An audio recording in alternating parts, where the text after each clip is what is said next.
I'm speaking today with Mohamedou Slahi, born December 21st, 1970, who spent 14 years in Guantanamo Bay without being charged, arriving August 4th, 2002, released October 17th, 2016. He wrote a memoir in 2015 while still imprisoned. The US government declassified it in 2012 with numerous redactions. It was the first work by a still imprisoned Guantanamo detainee. Published in 2015, became an international bestseller. It details Slahi's experience of being force-fed seawater, sexually molested, subjected to a mock execution, repeatedly beaten, kicked and smashed across the face, and all spiced with threats that his mother would be brought to Guantanamo and gang raped. Prison officials prevented Slahi from receiving a copy of his published book. The Mauritanian, a film adaptation of the memoir, was released on February 12th this year, directed by Kevin MacDonald and starring Jodie Foster, Tahar Rahim, Benedict Cumberbatch, and Shailene Woodley. He's been living in Mauritania since his release. He reattained his passport last year and has been attempting to gain permission to travel, not least to Germany, to see his son. Thank you so much for inviting me today in your program. And I feel truly honored to talk to you and to your audience. My name is Mohamedou Slahi. I come from Mauritania. I was born in the south. My father was a camel herder. I don't know any father of mine who wasn't a camel herder of sort. And my dream was to grow to be a camel herder just like my father. But this dream was cut short because of the successive drought that hit the country in the 70s and the 80s. So all our camels died, and we had only very few that couldn't sustain the life of a big family. So we are 12 siblings from the same father and the same mother. So my mother decided single-handedly to move the family against the will of my father near the city for the children to find jobs and just to make a livelihood, because my father was hanging on a dream that would never materialize. So he was living in this fantasy that he could recuperate, but that's how many camels did your father have? And you were living in a rural area at that point, obviously. Yes. So I heard, so when the thing I remember, it's like a dozen, a little bit over a dozen. And then they became fewer and fewer. So when my father died, when I was 11, we had only like several, maybe 3, 4. And how did you survive? I mean, how is it possible for a family of that size to survive with that limited supply of livestock? What else was the family doing in order to keep everything together? So my mother decided that the kids need to abandon this lifestyle and find jobs in the cities. So my oldest brother went to Senegal, across the border. We were just at the border, southern border to Senegal. And I was 7 at that time. This was 78. And then the other kids found a job at bakeries and just to make ends meet. So we have the same plate, so we all contribute. They couldn't find a job for me because I was very weak and very small. And then the second best thing, they sent me to school. And it was by accident, and I didn't have a birth certificate. So we went to the school. The principal said, he doesn't have a birth certificate, but I accept him. And I want you to give me birth certificate. That's why you see my birth certificate has different like birth dates, sometimes no birth date, sometimes 31st, sometimes 21st, sometimes 1-1. So anyway, and then I fell in love with school because I just loved it. And I remember this very hot day. very hot. When we say hot in Mauritania, it's really hot. And the school was, I just went the other day and I measured the distance. It was about 2 kilometers. That is over 1 mile. And I used to walk this distance back and forth twice a day because we have the morning class from 8 to 12 and the afternoon class from 3 to 5. So meaning I walk every day at least 8 kilometers, about 6 miles every day. And I didn't have shoes. And I remember running, and then my feet burned like beyond description. Then I would go to structures and the few trees to cool them down. And then on my way, our neighbor, which was like doing well, she stopped me and started scolding me, telling me, why didn't you wear your shoes? And then started telling me, this is really bad and you should always wear your shoes. And I was burning. She was talking to me and I was burning. And I was too ashamed, Jordan, to tell her that I didn't have money to buy shoes. My family was so poor. We just came from the countryside, and she just kept scolding me. So I agreed to go back to my home and then pretend that I wear shoes, but instead I took another route where I avoided this woman. That's how we did. It's like I rarely ate meat because I didn't have money. And so, but I did well in school, even though like my family never asked me how I did. They didn't even understand the concept of passing from one class to the next. Were you the only sibling who went to school? Yeah, yes, me and the older one. So, and what kind of education? What kind of education did your parents have? Aside from Bedouin education, none. So Bedouin education, where you learn how to read, to write, or like homeschooling, which is automatic. When I went to school, I knew how to read and write because we were like a book tribe, a tribe that, because you have in Mauritania, like the tribes that carry weapons and the tribe that carry the books. So we carried the books. And what's the distinction between those two? What's the distinction between those tribes? I mean, obviously books and weapons, but I've never heard that distinction drawn before. So what does that mean exactly? So it means it's like kind of a caste systems that disappeared, but I saw it in my lifetime. So some tribes carry weapons and like build this emirate, like they collect taxes and they provide security and they like protect the borders. And some tribes, they don't carry weapons, they just carry the books. And then they take this religious leadership where they like organize religious ceremony like marriage, like divorce, like jurisprudence, like kind of unofficial judiciary. I see. And so there's no separation between those functions in some sense and having the books. And what books? What are the characteristic books? Yes. So what we learn is mostly like the grammar, Arabic grammar, and Greek philosophy and religion, Quran, and the tradition, what we call hadith. And that's it. That's the extent of it. No languages, etc., etc. And what's the Greek philosophy? And you said that was taught at home. Yes, all of it. And so what did you learn about Greek philosophy? It seems like a rather strange intermingling. So how does that come about, the mixture of Greek philosophy and education according to the Quran, let's say?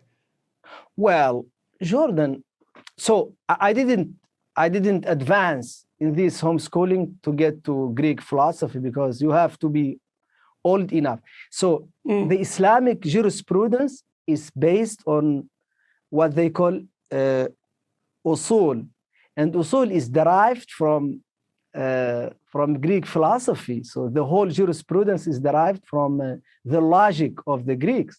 And we have always this discussion that in order to modernize our jurisprudence, Islamic jurisprudence, we have to learn Leibniz, and we have to learn about Einstein, we have to learn Descartes, because the Greek philosophy on which this whole Islamic jurisprudence is built is outdated, obviously.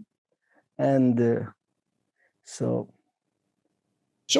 back to your schooling. So you came into the city, you couldn't find a job specifically, so you were sent off to school. What kind of school was that? What did you learn there? And was it like a standard classroom, a standard Western classroom? How was it organized, and what did you learn?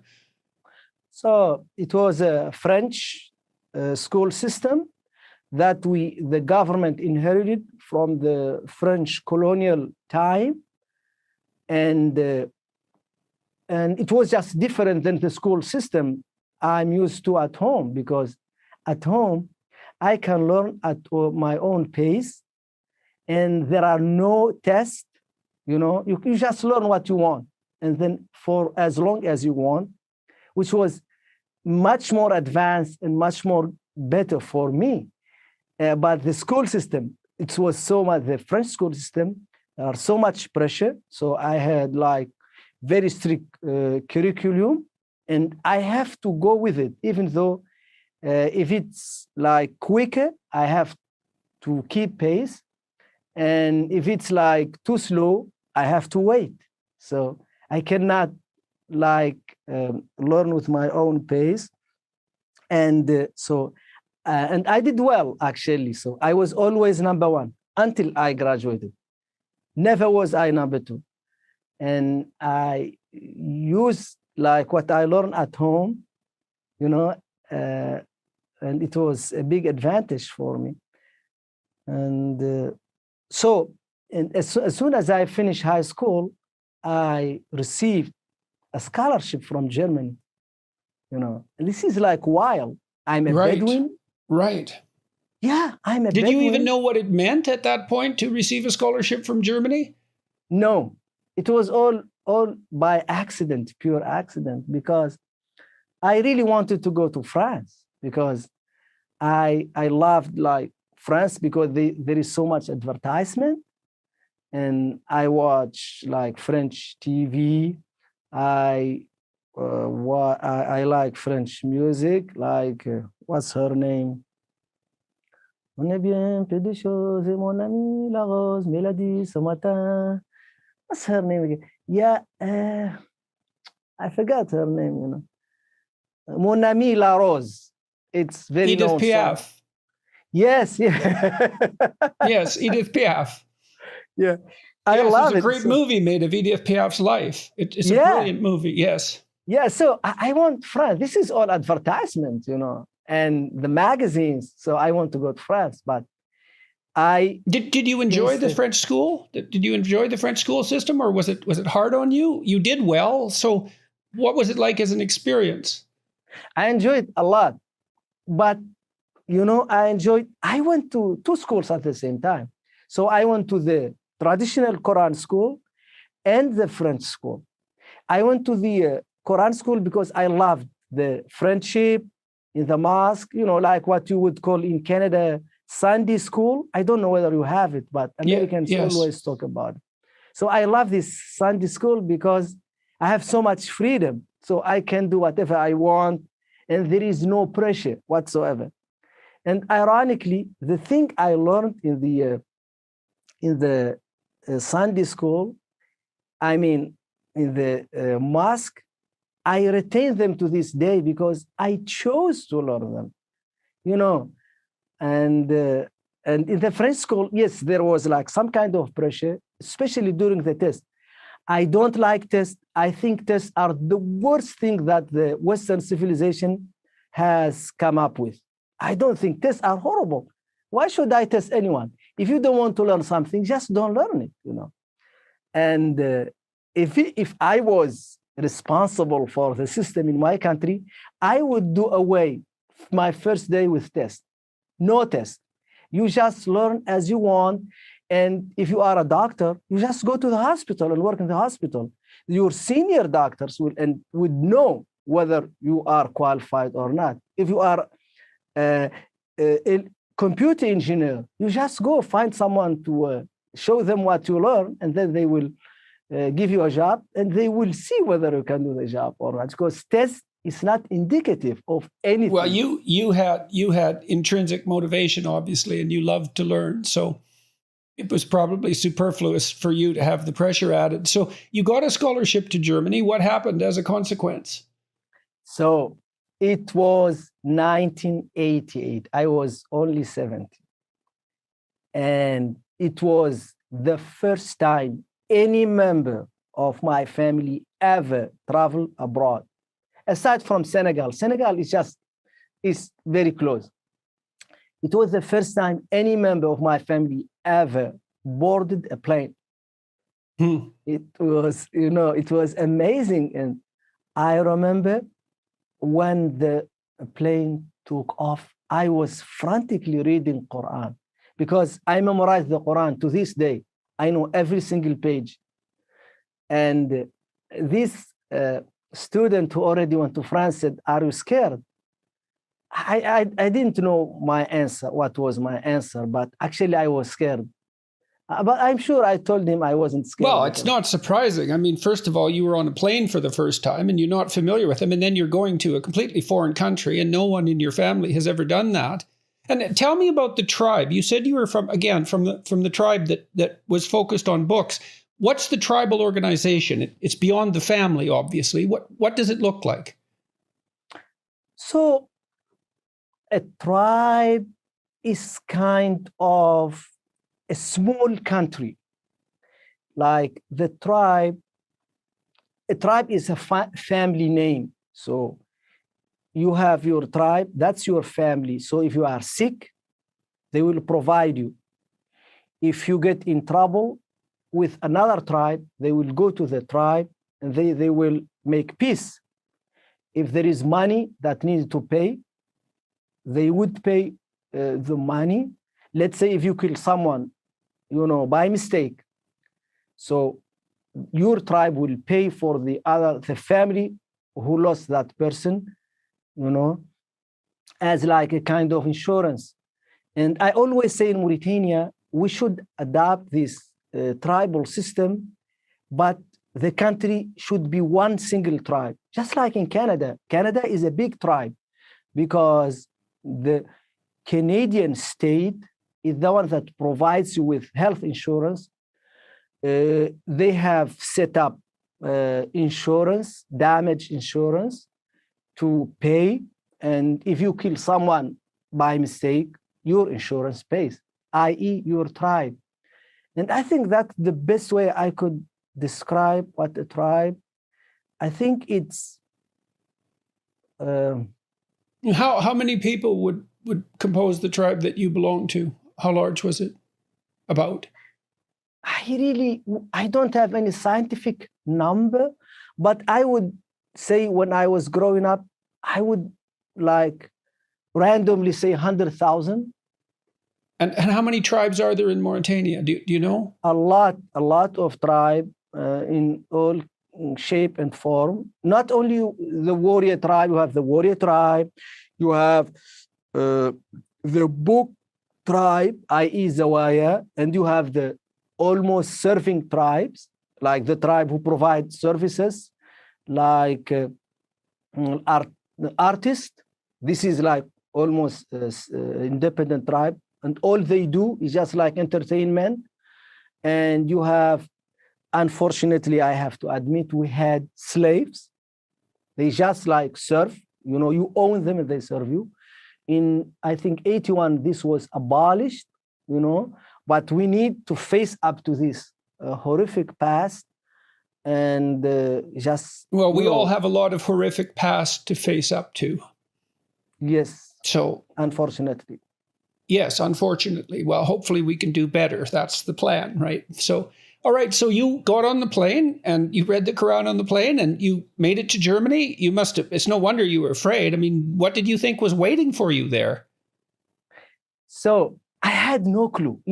I like surprises because when I was sitting like with one of the people in the studio, and then someone asked me, so what are you going to talk to Jordan about? I said, I have no clue. And then he said, and I said, I don't care, whatever. And I like surprises, and I'm very curious, just like you. And so we arrived in Paris because I had to change there was no direct flight to Frankfurt. So I changed the first thing I saw in Paris, and I'm ashamed to say this, everything was clean. Mm. And everybody was wearing very tight clothes, and everything was in place. And the women were wearing very nice clothes. Everything was in, and of course, that was the impression. Later on, I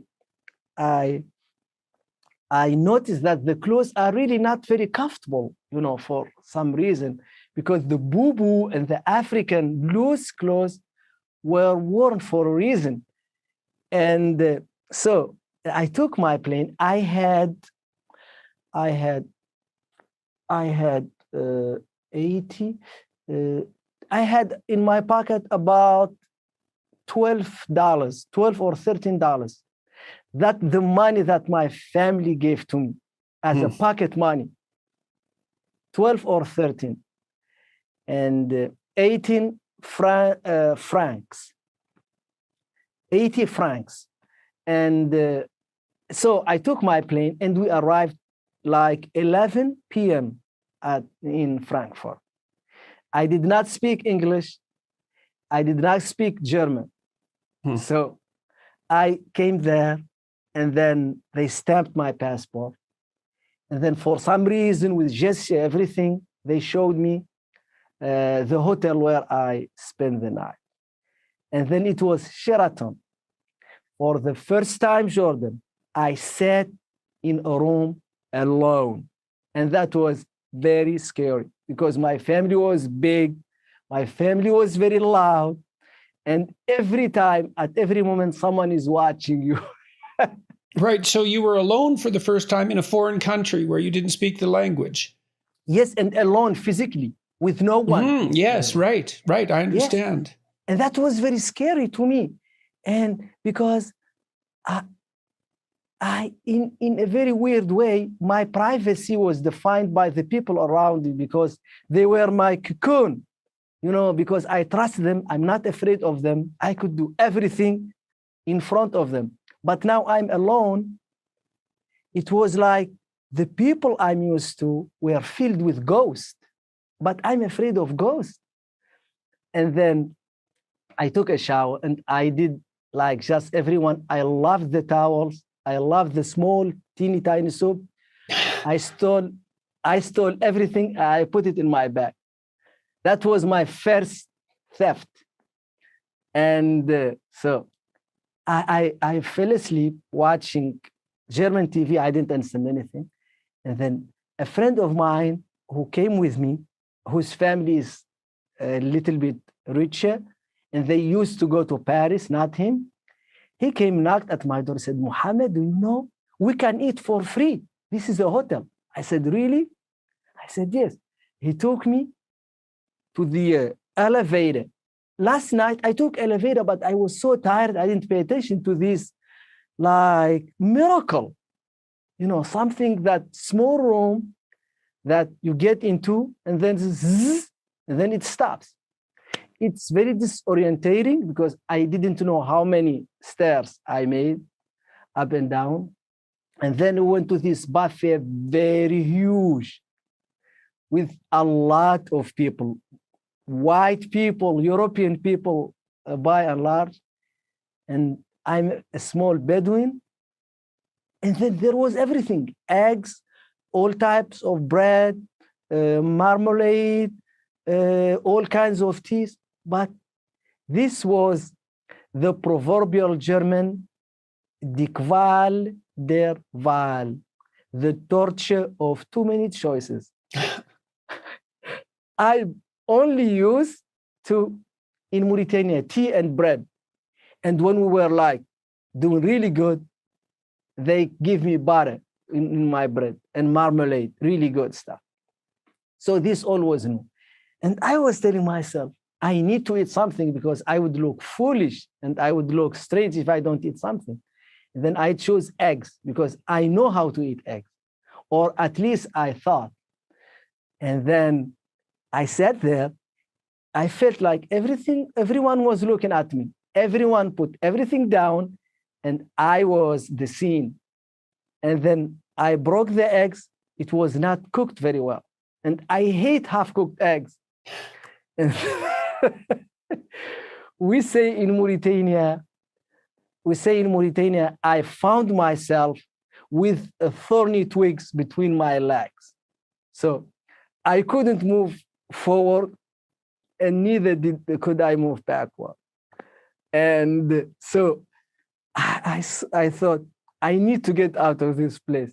And then I hid the egg somewhere, and I drink that. It was horrible. It was Lipton. I hate Lipton, I love my tea being very well cooked and very well brewed, because this is tasteless to me. Like, a bag, you put it in hot water, there is no taste to it. Then so all that food, you got half-cooked eggs and bad tea. Talking about bad luck. And then we took the plane to the city of Saarbrücken at the border of Senegal, very close to Metz. Strasbourg. And so we took a small plane, and because the small plane was really very wobbly, I thought God want to punish me now. This plane is going to crash because I stole the soap from the hotel. And then I was like praying frantically, and I promised myself, I took it upon myself never to steal anything anymore. If I survive this very bumpy ride. And we arrived at Saarbrücken. I started the language, I studied, and I graduated in telecommunication microelectronics a few years later. And that how many years did you study there? I stayed in Germany 12 years. I studied and I worked. So. And you picked up German and English there, or just German when you were there? Just German. I picked English mostly in prison. So, okay, what happened in Germany? What happened you in studied, Germany? You got your degree. And was it a technical? What educational institute was it that you attended? So I attended. I will say the name. It's very long, very boring. Gerhard Mercator University of Duisburg. Now it's called University of Duisburg Essen, and I studied microelectronics. Telecommunication. That is a very fancy way to say that you can program and you can set up computer networks, and how did you choose? How did you choose that? How did you choose your course of study? Peer pressure. I wanted to be a pilot, but I had problems during my first year, and my friends told me that this is useless because in Mauritania back then we had a fleet of 2 airplanes. In whole Mauritania, 2 airplanes. And this is only like rich kids, they could go and make this pilot license. And I wouldn't have a job. They said the future is like microelectronics and so. And I just wanted to study that because my friends told me that in Germany. And how did you make friends there? And how long did it take you? And what was your family? How were you communicating with your family? Yeah, we didn't have WhatsApp. I can't tell you that much. And we only had this phone, but we didn't have a phone at home. So I had to call my brother at work and tell him that I'm doing well. And then he relayed the message to the family, because we didn't have a phone at home. That was in the early 90s. And were you lonesome? Were you excited? Like, how was your life when you got to Germany? You know, I was, most of the time I was very depressed because of the cold, and Because of the cold. Because of the cold, Uh-huh. And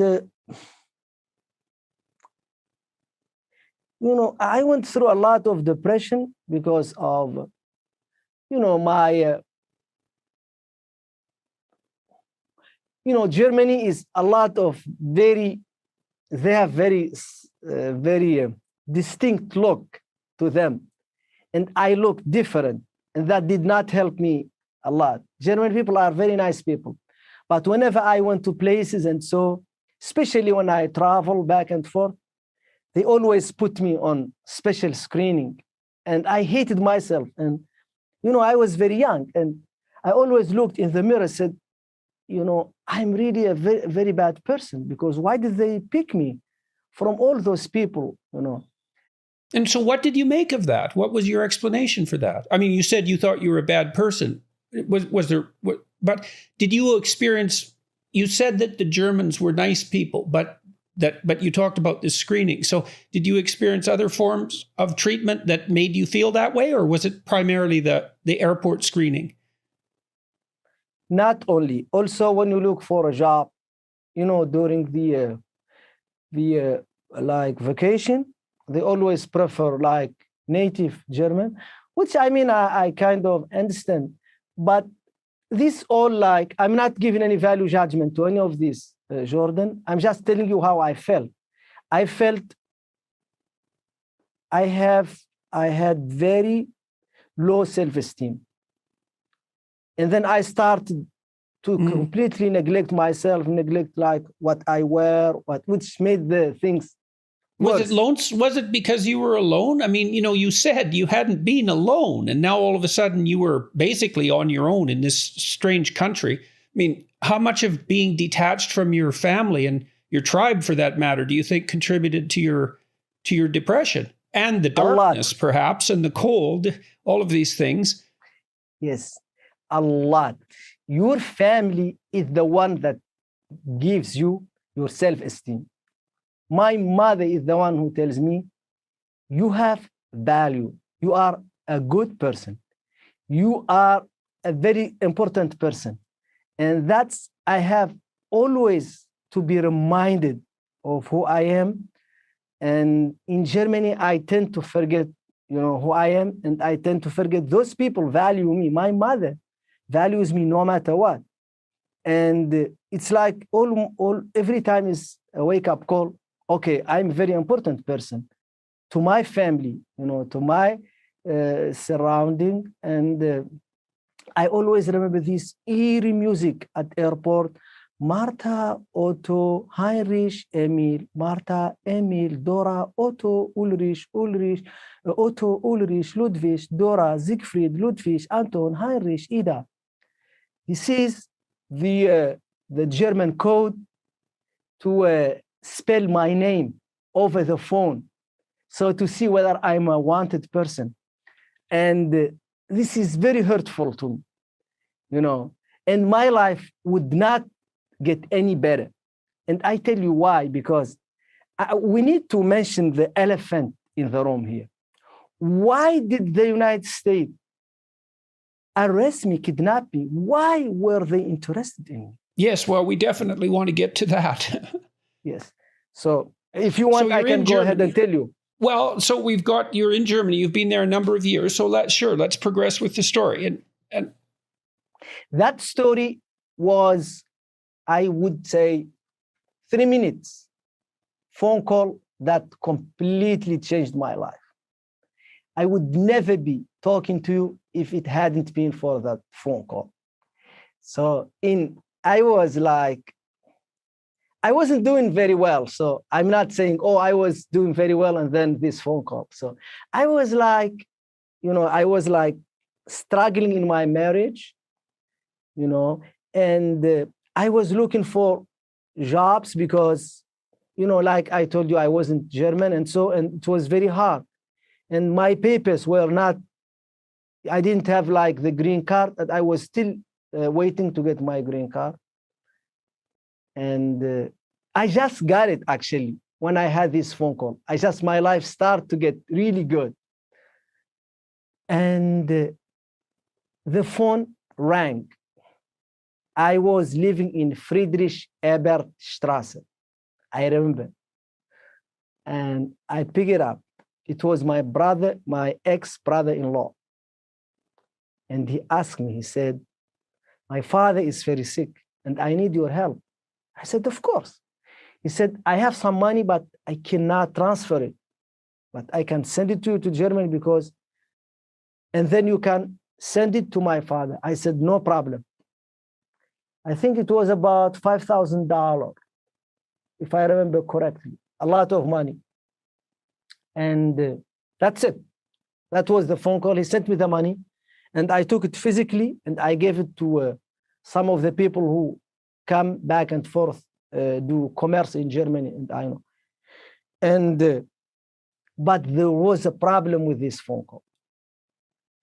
This phone call was conducted from a mobile satellite phone that belonged to the late Osama bin Laden. And my brother-in-law was a close friend to Osama bin Laden. So the American,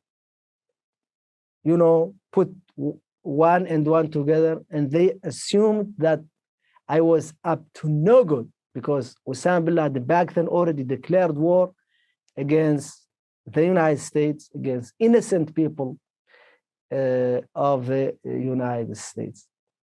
I was not aware of any of this. No, I was aware of the problem. And when they investigated, when I was taken into custody, but no, I'm forwarding really too fast. So the money was sent to you and you distributed it to some people to get it to your friend's father. That's what happened. Correct. That's it. So the money trail was very clear where the money landed. Because I was not the only person he contacted that day. He did 2 phone calls I know of. He contacted me and he contacted the person who would receive the money in Mauritania. Do you think he had any sense that he was putting you in danger? To be perfectly honest, it's very hard to read what was in his mind, but he completely changed my life in a very negative way. Right. Well, and you did say that his father was ill. And so obviously he was, at least in principle, motivated to help his father. So perhaps that was obscuring his vision. I mean, did he know do you think he knew that there was a possibility that using telecommunication equipment that was associated with bin Laden might not be such a good thing for you? I mean, maybe he didn't. I'm just curious what you think.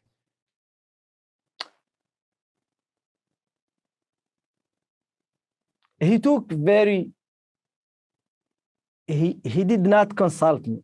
So he made this decision for me, that's for sure.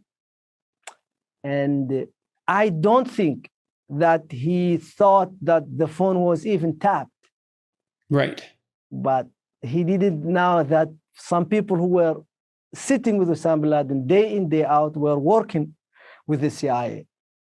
Very close friends of Osama bin Laden were transmitting information to the CIA, And he was very blinded, I guess.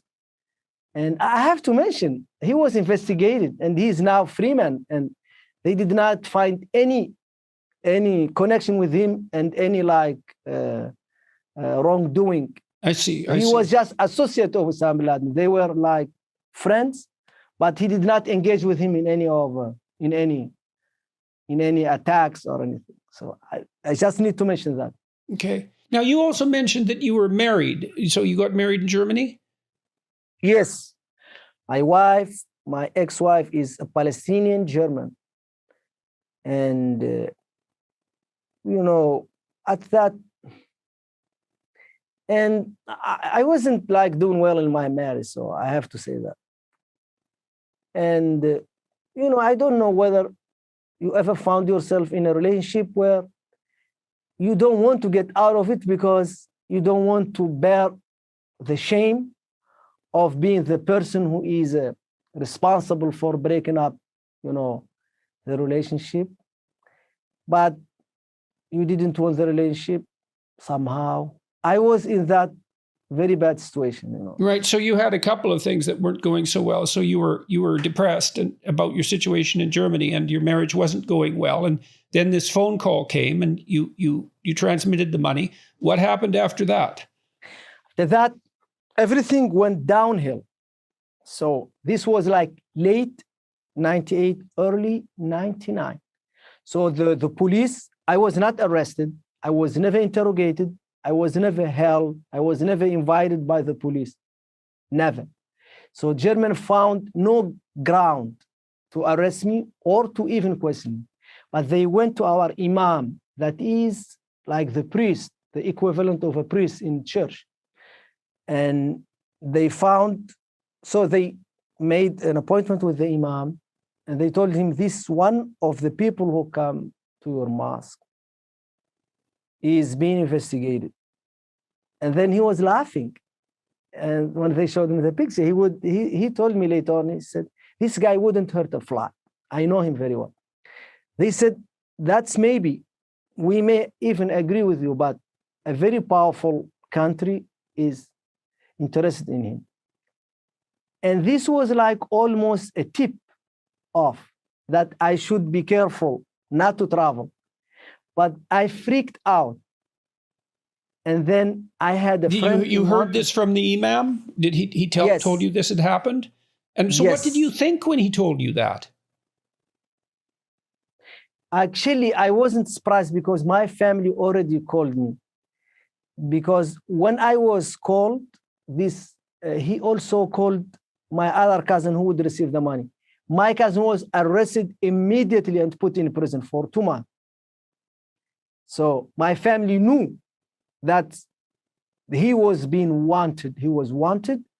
And they told me never to receive any phone calls from him and not to accept his phone call and not to accept to interact with him. So I wasn't surprised, actually. Right. You knew something was up and not something good. Yes. And who got arrested? Was it the person you delivered the money to or the person who sent the money? No, the person whom I delivered the money to. The other person was never arrested, ever. And was the person who received the money arrested in Germany? No. Germany is a country ruled by law. They don't arrest you. He was arrested in Mauritania because at least back then it didn't respect the proper legal procedure. And because the US government sent 2 notices, one to Mauritania and one to Germany. Germany says we cannot arrest him without evidence. Mauritania said we arrest him. That's the difference. So you received the money in Germany. Did you give the money to this person in Germany and then he went back to Mauritania? No, I sent it to him. So I sent it to him to what they call loosely hawale. So you give to a person in Germany, and the person call his family or his associates to give the money in Mauritania because I see. Okay. Yeah, I get it. They change money, currency. Okay. So you used a service that moved money. Yes, absolutely. Okay. Absolutely. That's it. Okay. So I freaked out. And I said, I need to leave Germany. I cannot live in a place where people think I'm a bad person. And then, I did. So my friend lived in Montreal, Mohsin. His name is Mohsin. He's 5 years my senior. He finished his study at the same university. We became very good friends. And he moved to Canada. And he was working and living in Canada. He was Canadian. He became Canadian citizen when I arrived. And he told me, Canada is a very good country. You have what you study is very wanted, and you can apply. And I applied. I had this as a plan B, And I was accepted right away, because they need a lot of IT people and so on and so forth. And then I said, I'm moving to Canada, joining my friends. And in November of 99, I purchased one-way ticket and I moved to Canada. As luck had it, in December, 15th of December, a person by the name of Ahmed Rassam tried to cross the Canadian-US border with explosive and harm innocent people.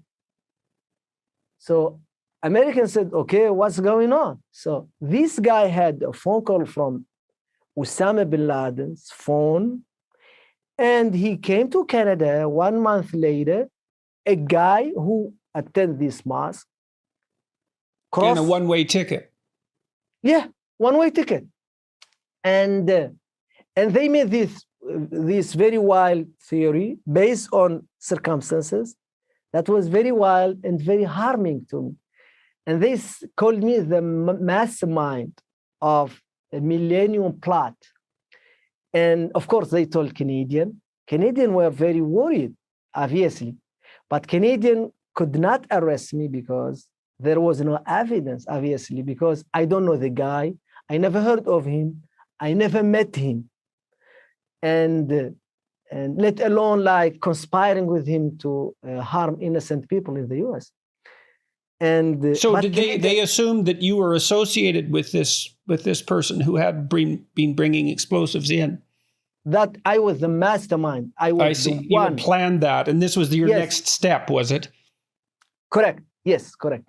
And so Canadian did not arrest me, but they were very aggressive. They put like listening device in the apartment where I lived, and they spied on my conversation. I would know that later on in Guantanamo Bay because I was faced with my phone calls in Montreal. Confronted, I mean. And so American said, this guy is very smart. He does not leave any trail. This guy, he speaks like German, Arabic, French, and he's engineer, and he's not going to leave a trail. So we need to lure him to a place where there is no law, because we cannot arrest him in Canada, we cannot arrest him in the US, we cannot arrest him in Canada in Germany, because we don't have the evidence. He needs to provide the evidence himself. So they assumed you were an engineer, that you were multilingual, that you had purchased a one-way ticket to Canada, that you were associated with bin Laden, that you were tangled up with this previous terrorist. That was all part of and that you were smart enough to cover your tracks. Yes, and I needed to be arrested and to be roughed up, quote unquote, in order to tell them everything. And people were freaking out. And I'm very sympathetic to law enforcement, especially in democracies who try to protect people. And I could see the logic behind everything. What I couldn't see is like treating someone outside the rule of law, because Canada is advanced, Canada is safe because of the rule of law. In the Middle East, countries are either failing or failed countries because the lack of the rule of law. Because ironically, those gloves, the gloves of the law, are the ones that keep countries safe and prosperous. So Canadian intelligence, American intelligence, and Mauritanian intelligence agreed to an operation that would have me lured outside of Canada and kidnapped. So the Mauritanian intelligence approached my mother, and they said, Mohamedou is in a lot of trouble in Canada, and you need to call him back home. And so we could clear his name, and he could go back to Canada and work just like anyone. And who made that claim? Sorry, who contacted your mother? The Mauritanian intelligence. The Mauritanian intelligence, okay. Correct, or the lack thereof. So, and so my mother, she was a Bedouin, and her understanding that the state, we should abide the state, especially in a military, like I grew up in a military dictatorship, and we were very scared, very afraid. And whatever happens, she did not understand Canada is a country ruled by law, and I shouldn't be afraid to be in Canada. So she said, whatever happens to me, it's better to happen in Mauritania than to happen in Canada, because all countries are the same. And so she called me, said, I'm sick, you need to get home. I purchased my ticket the next day, and I left Canada on January 20th of 2000. I arrived in Dakar, Senegal, where my family waited on me on January 21st, 2000. From the airport, I was kidnapped and interrogated in Senegal. And who picked you up? Who kidnapped you? And why do you use that phrase specifically? I don't know. I guess. Okay. I guess why did I use it? So I think it would end up in a kidnapping because of what I'm going to tell you. So Senegalese told me, we arrest you. We arrest you in the name of law. On vous arrête au nom de la loi. We arrest you in the name of the law. That was very okay with me, very good. They took me to prison and they interrogated me, and then they said, there is no evidence against you, they told me. So you're free to go. Americans said he cannot go. They put me in a plane against my will. The Americans, they chartered the plane. So you got freed from the Senegalese prison. And yes. Were you reunited with your family? What happened? What was exactly the sequence of events? So Senegalese told me, Mohamedou, you're free to go. We have nothing against you. So Americans in the embassy, they asked them not to release me because they want me. So they sent a car, a SUV from the embassy, and the embassy took my custody. And what did they tell you when they picked you up? No talking, nothing.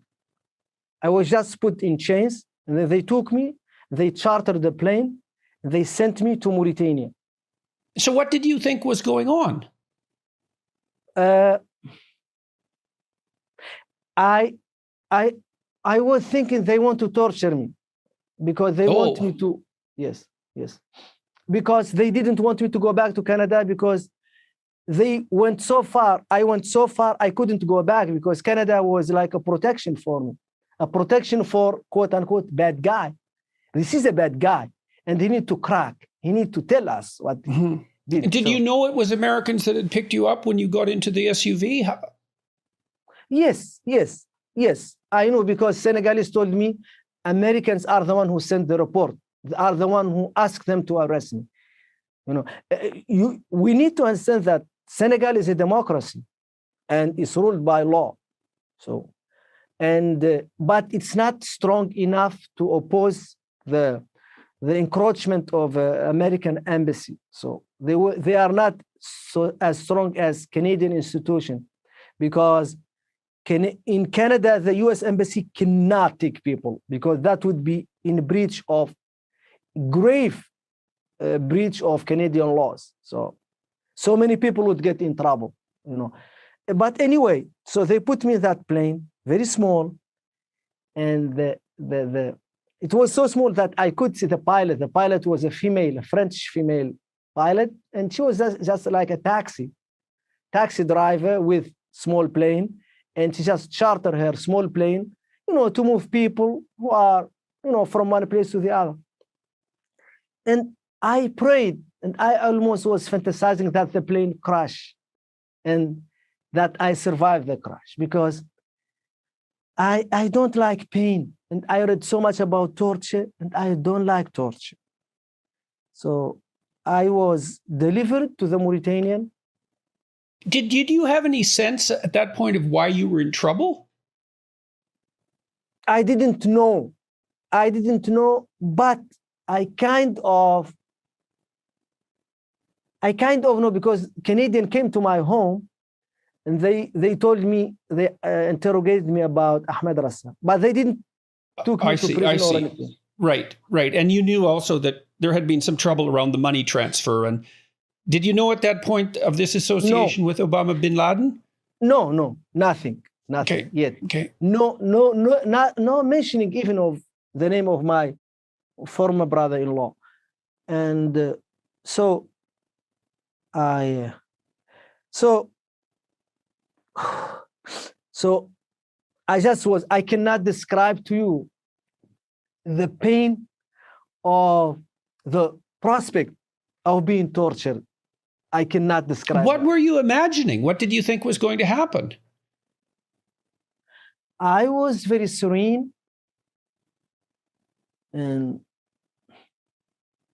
I was thinking like existential like question, because like one of my bodyguard seems to be very religious person, because he kept like praying in the plane. And I was asking myself, what is the role of religion? To how much can a religious person do? You know? And where does a religious person say, I'm not doing this, I'm stopping? And this was like too much like to think about, because a guard has to trust somehow the state, because he doesn't know who I am. You know, as far as they're concerned, like his boss told him, this is a vicious person. He was planning to kill random people, children, women, old people, young people, randomly at an airport in the US. So, and I was seeing my city, the city of Nouakchott, and I could see the palette after a storm, a sandstorm, you know, the colors, and people very tiny walking, and the favelas, you know, where I grew up, I could see everything. And the helplessness, you know, of me not being able to be happy, because in like 5 minutes, I would walk out of the plane, greeting my family, drinking tea, telling them stories. I knew I was going to a prison cell. I was almost certain I would be tortured. And I was thinking, what does it feel like to be tortured? I don't know. But I read books, and I was thinking about the brave people who survived torture. And I knew, Jordan, I was not a brave person, because I want to crack at the very first moment, you know? I did not want to resist, because the pain, you know, I love this saying, Jordan. The most powerful weapon of your oppressor is in your mind. You're right. You know? Yes. Well, that's why I was asking you what you were imagining, you know, because I was that defeated. can be terrible.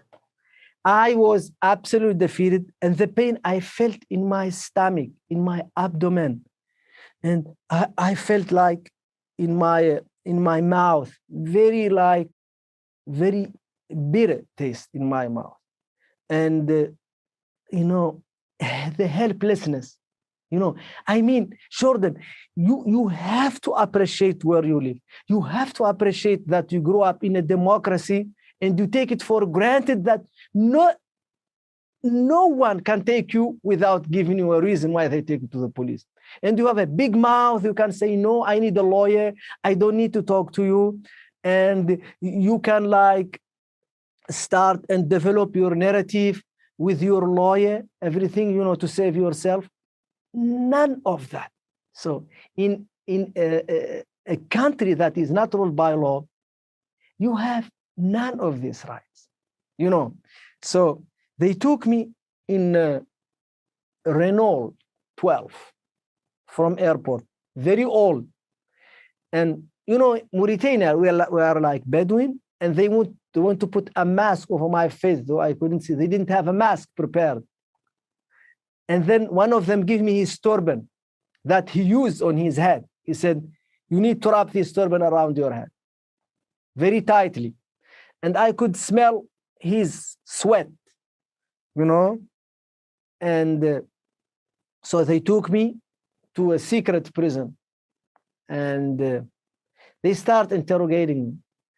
And so, and like my past start to come out. So in my past, in 91, between 90 and 92, I spent a couple of months on two different occasions in Afghanistan. They came to our mosque and they wanted like to gather like money. And so it was a very big like thing in Germany. And this was a campaign that was supported by Germany, supported by the US, by my government, by Canada, by the US, to help the mujahideen, the so-called mujahideen. And I was very young. I said, oh, I need to be part of this. And I went there and I didn't like it. And then I left. But this was nonetheless something I told them, I'm sorry I went there. And so, and so after 1 month of interrogation, Mauritanian, they did not torture me. They did not torture me. So, and they... and did anything else come to light during that interrogation that cast you in a bad light, that was hard on your reputation? No, nothing, because it turns out Mauritania knew that I went to Afghanistan because it's in my passport, because I went, there is a stamp in my passport. So they knew that. And what only came to light was that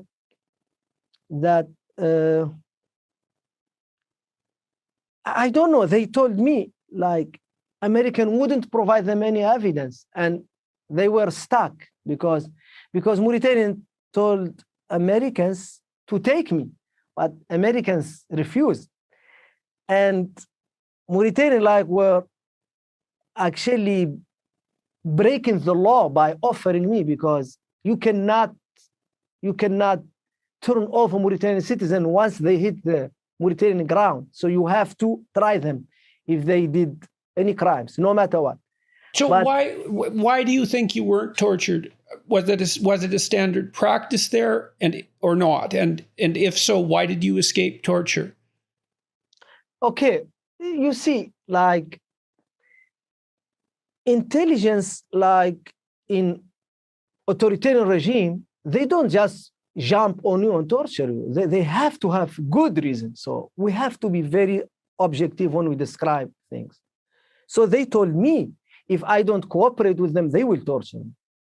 If there is evidence, they have to know I'm hiding something. But Americans wouldn't provide them any evidence that I'm hiding anything that I didn't tell them.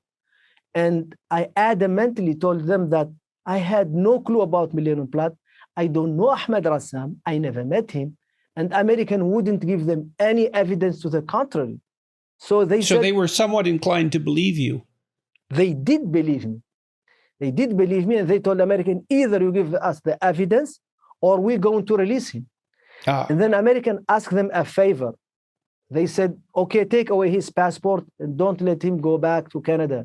Mauritanian intelligence, as usual, ever breaking the law, they took my passport and they did not allow me. And Canadians also asked them not to allow me to travel back to Canada, because Canadian found them in a very hot spot, because Canada is very close to the US, and they just don't want any trouble with the big brother, and which is understandable. And I said to myself, okay, they took my passport. I went there. I applied for a job, and I found a very good job as a programmer and administrator. And I started like writing code. And until 9/11 happened, I was arrested, kidnapped, and that's it. And tortured. All right, so you're in Mauritania. They let you out. You've been imprisoned there, but you have a story, and the Mauritanians accept the story. What happens after that? So they told me I cannot travel because the United States did not want me to travel, and I said, okay, I just find a job in Mauritania. You know, my dreams of studying for my PhD in Canada were dashed. I said, it's okay. You know, I need to work anyway. And then I found a job in Mauritania, and I start feeding my family for like over a year. until 9/11 happened. And everything changed. So you're in Mauritania, 9/11 happens, but you're working and you're taking care of your family in Mauritania. Yes. And so 9/11 happens, and what happens to you? What's the consequence of that? On 29th of September, that is about a little bit over 2 weeks after 9/11, I received a phone call again from the police, Mauritanian police. And then they said, we need to talk to you. I said, okay. The guy said, where are you? I said, where are you? I'm coming to you. And they said, okay, I'm at this and that place. And then I drove my car and met him. And he was very frank. He told me, American told us to arrest you. I said, why don't you tell them that I didn't do anything? He said, they're very angry because of 9/11, and just bear with me. They just will ask you some questions. They will let you go. And then they came and they brought a German translator. And then they interrogated me. I don't know who interrogated me. So a guy, maybe CIA, maybe FBI, maybe I don't know. And where did that take place? In Mauritanian prison. Okay. And they left. And then again, Mauritania released me. And then after 1 month, they took me again. And then they told me that American wants me in Jordan. And I lost it. I said, this is too much. Because I guess American figured out this is his home. This is his tribe. And this is a corrupt regime. Maybe they're protecting him. We need to take him outside of his comfort zone where he has no tribes, and we torture him. And then he will like tell us everything. And that's exactly what happened. So they took me to the airport. Now, was that Mauritanians or Americans that took you to the airport? Mauritanian. Okay. Mauritanian. So you're taken to the airport. Yes. And they put me in a plane with 5 people, 2 sex people, 2 pilots, because 2 pilots and 2 interrogators and 2 people with masks. They didn't talk. They just with masks, like kind of commandos, special team. And so when they took me, what were you thinking on this plane? What should I think? It's just so much pain. I just died 1,000 times. I know I was going to torture. I know 100% I was going to torture. And the ride was about 12 hours. And one of the airport was in Cyprus. Cyprus is part of the European Union, and they're signatory of Convention Against Torture, just like Mauritania. And I was hoping that they would board the plane and inspect the people, passports and everything, because for an African guy to get a visa to Europe, it's almost like next to impossible. But now I'm going through Europe without even a passport, and I want to be arrested as a criminal and put in prison. And this never happened because everybody was on it. And I say, Jordan, this is one of the biggest betrayal of U.S. citizens. United States stood with Europe against the National Socialism, and Europe, after 9/11, enabled the United States to gravely violate human rights instead of standing up to the government, said, no, American people deserve better. And America is better than doing this. America is ruled by the law. America should lead the world in human rights. It should not violate human rights, because this would open a can of worms and would give like a carte blanche to all those horrific regimes to do whatever they want to do. And I landed in Jordan. And then I was put in this secret prison. And most of the time, I didn't know day from night. I was beaten only 2 times during 8 months. And but the thing that hurt me so much when they took me to listen to torture sessions. They blindfolded me, they put me in a room, and they start torturing this person. For me to break, and I couldn't. Do you think that was that taped? Do you think, or was it something that was happening right there? Do you think? Jordan, I didn't know. I mean, yes, this is a very smart question. Smart question, but I mean, it doesn't matter really from your perspective when you're there, but I'm curious, I suppose, about the methods. Yes. I mean, it's horrific. The problem with that, I couldn't get the cries off my head. Yeah. So they put me back in my cell. I couldn't sleep. For days, and then I would plug my ears, and then I hear even louder when I plug my ears. The more I plug my ears, the more I hear it because it's in the brain, and the brain does not need your eyes or your ears to see or hear, because the brain can How hear. often were you exposed to that sort of thing? I remember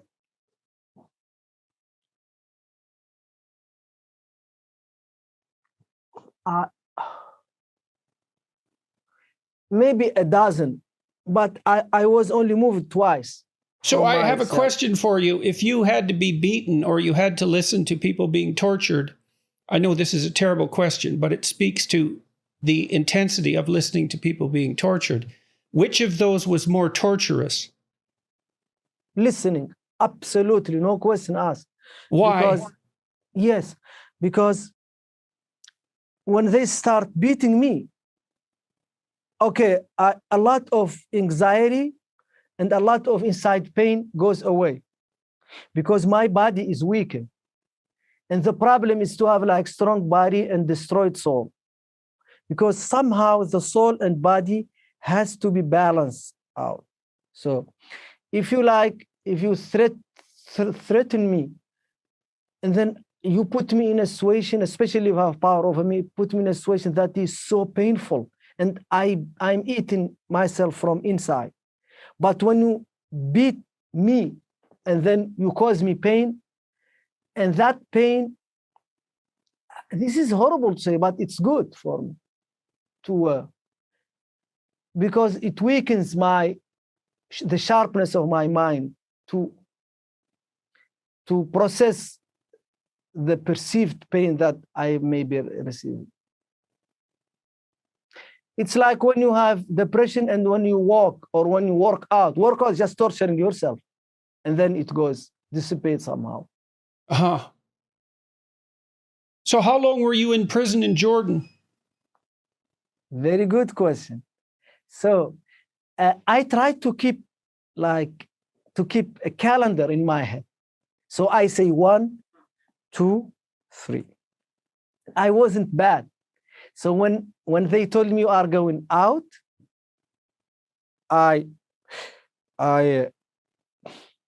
they gave me a paper to sign. I was expecting July 31st, 2002. I saw in the paper July 20 or 21st. I don't remember. I was completely off, because nights and days somehow mixed with each other. I don't know why. Well, you said you weren't sleeping well, and that's not surprising. Yes. And so that could easily, and I presume, how much time did you spend outside? Maybe 20 minutes or 25 minutes outside. Per day or in total? No, in total. Oh, so never really? Yes. And Just what took did me your one family... time outside, and I was so scared because you are so vulnerable when you are exposed to torture, because you feel like I want my torture. I want to be close to my torture. I want my torture to be satisfied. You know, I want to put me in this cell because that's what satisfies them. You know, I don't want to be in a big space, you know. And it's very weird to explain, you know, because I saw this torture has a godlike power, you know. They give you food. They talk to you. They said, if you are a good guy, I'm going to treat you well. If you are a bad guy, I'm going to punish you. This is immediate power, you know. And yes, so I want to tell you this epiphany a little bit because it's very important to understand like this kind of forgiveness that I really have in my heart. So they came to me. I was very weak after 8 months of battering, 8 months of mind destruction, mind and body. I was very weak. I was about less than 100 pounds, and I'm 171 or 172 centimeter. And less than 100 pounds is really very skinny. So they gave me, this guy throw a bag, a garbage bag in my cell, said, "You're going home." Then I took the bag. I had very small belonging, like this big, like underwear, and I think I had a t-shirt. That's it. And then he told me to turn around. Ironically, that's a sign of respect, to give your back side to the guard, because he wants to control you and put your hands behind your back and shackle you. And then he led me, always blindfolded. I was never let to see anything except when they push me inside the cell, and then they remove the. And then I sat in a chair like this, facing a guy, middle-aged guy. He spoke almost like a religious figure. And it was like everybody around him was like out of focus, because like a movie, you know, people who cannot see them very well. My eyes were glued on him. And he was telling me, okay, this is your belonging. Okay. And I was supposed to sign that he was right. I got everything back. I think I had $80, something like that, or $100, I don't know. And then had my Canadian driver license, German driver license, passport. And he said, "Is this everything?" Of course, I said yes. What did he expect me to say? And so this summary judgment of that would show that the prison staff was good was done very quickly. And what I wanted at that moment, I want to pee. But I couldn't tell him I want to pee because I want to go home. And then they put me in this hearse, like blindfold, earmuffed, everything. Then they drove me to the airport. I could hear the roars of the engines because I was on the runway. And all of a sudden, someone started to like cut open my clothes with very sharp scissors.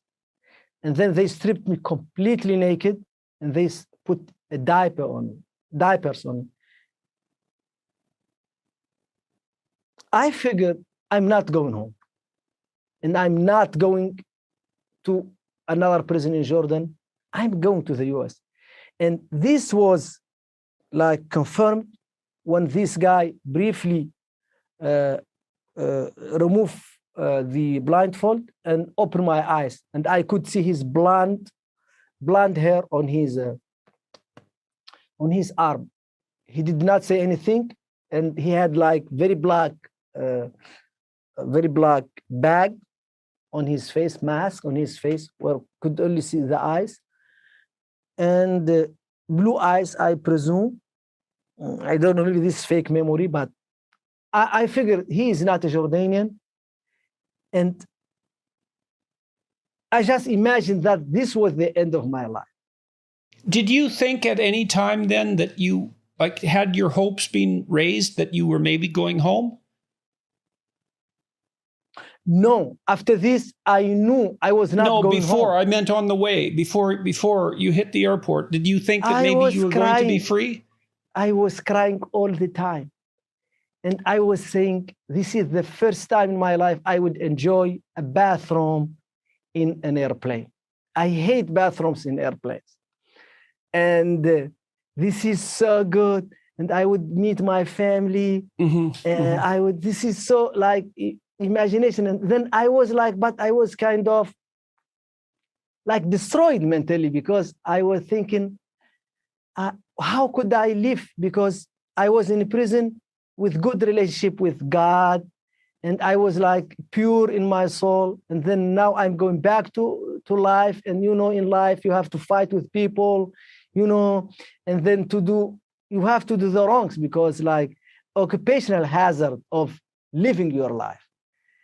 And then it hit me after that. After they start to put me in new clothes and diapers, that I would have a very long ride, and it's going to the US. And I figured I would die forgotten in a very violent prison, American prison. What do you think the purpose of the diapers was? The purpose of the diapers, because very long flights. And you cannot, security, they will not take you to any place. You have to pee in your diaper. I see. Okay.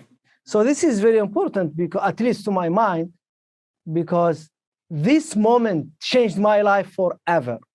My life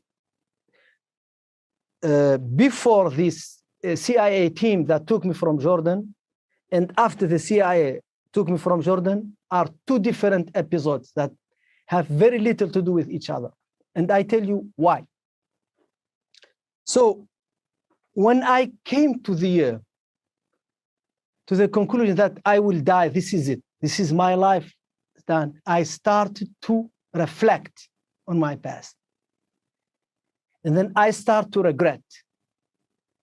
And there is only one thing I regretted in my life.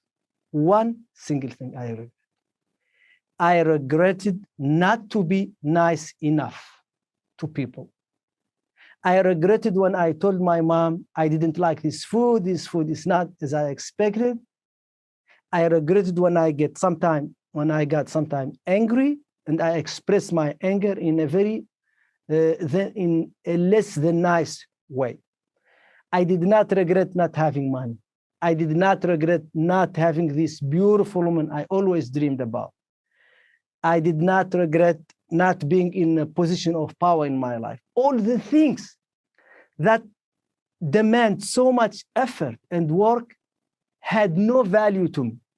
And the things that are so easy to do in life are the ones that matter to me. Being nice. And I took it upon myself.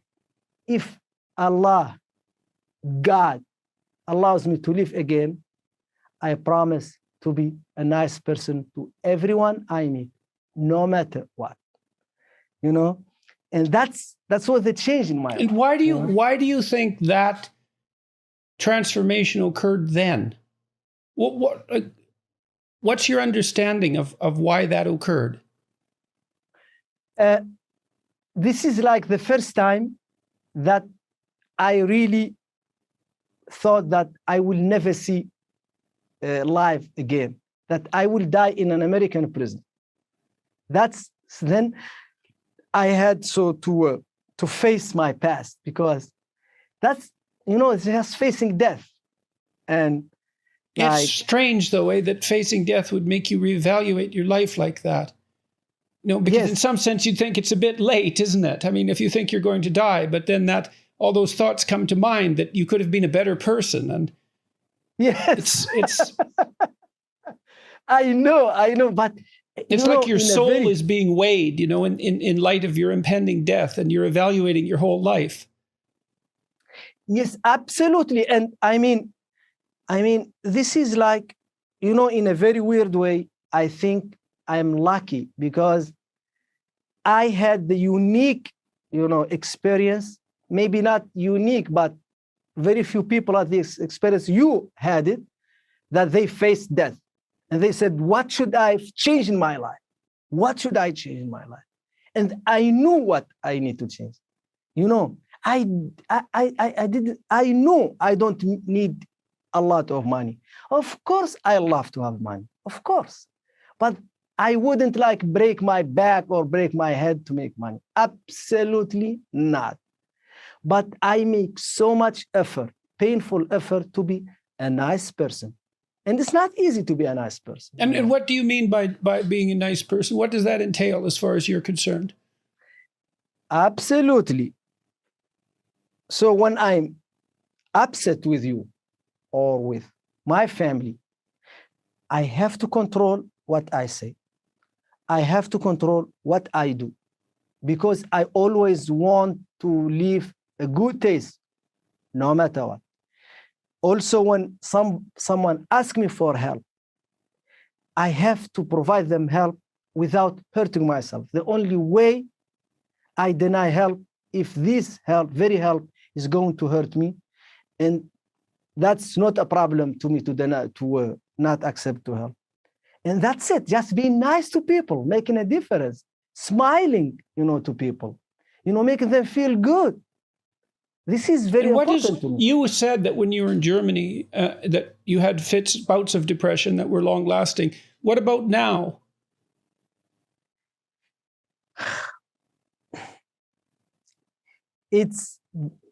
I'm very depressed. Like I have this PTSD episodes, right, that will send me to the hospital for many days, and I almost died. One of the reasons for this very bad episode was taking Klonopin, what they call, at least in the US, Klonopin. And this was started in prison because I was very, very much a vegetable when it comes. And then they prescribed me Klonopin, and then they cut it cold turkey. Yes, I have some experience with that. Yes, I read. It's terrible. It's terrible. My God. You cannot explain to someone who never can't. went through that. It was absolutely unbearable. Oh my God. Oh my God. When I think about How long did that last? I don't know, because I didn't have feeling for time. But the pain, I keep hitting my head against the wall, and I was crying like a child. And this was definitely a malpractice, in prison, because I read later on that it could kill you, Well, it makes you wish you were dead, that's for sure. Oh my God, it's horrific, like depression. You cannot describe depression to someone who didn't go through it, because I always told people, are you just a crying baby? Yeah. What hurt? So do you have injury, physical bodily injury? No. So why are you acting up very much? Why are you tripping? But this is when I have this episode, I cannot eat, I cannot drink, I cannot sleep. I'm so scared. I have always to have someone beside me, watching over me, and I'm much better now. But I acknowledge that I'm very vulnerable. I'm very weak. There are heavy stuff that I need to deal with, with professional help and so on and so forth. So I'm not going to put a brave face and try to sell you something that is not there. Yep. All right, so let's go back to the plane. So you're on the plane to the United States. And you think you're done? Yes, I thought it was to the United States. And then I almost died because I couldn't pee in the in the diaper. I kept squeezing, but my head refused to pee, you know. And after what I thought 5 hours, the plane started to lose altitude. I was telling, no, this is not the US. US is not 5 hours. And then it landed, and then they took me out because I felt the wind.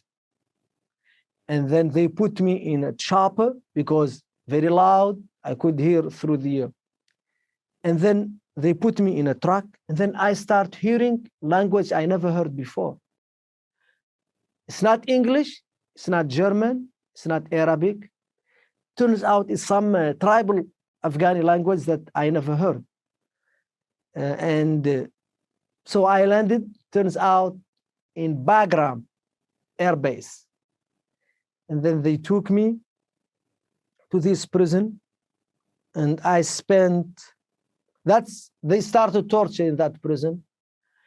And but it's not like very heavy, they just like keep me like on my knees for very long hours.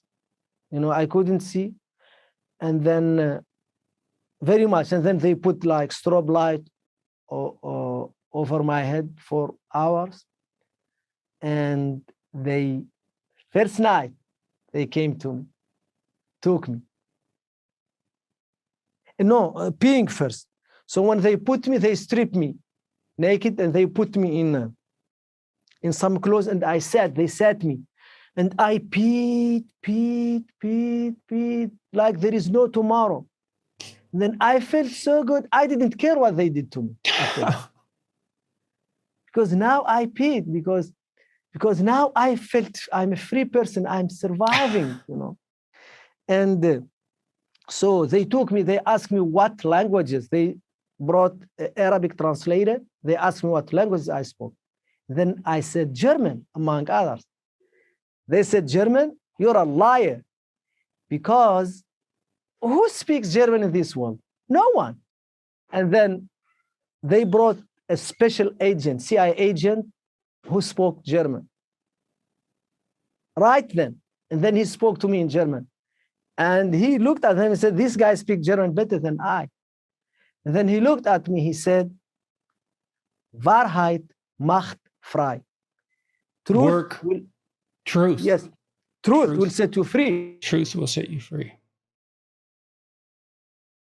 Because what came in my mind is the sign, Arbeit macht frei. Yes, that's what came to my mind too.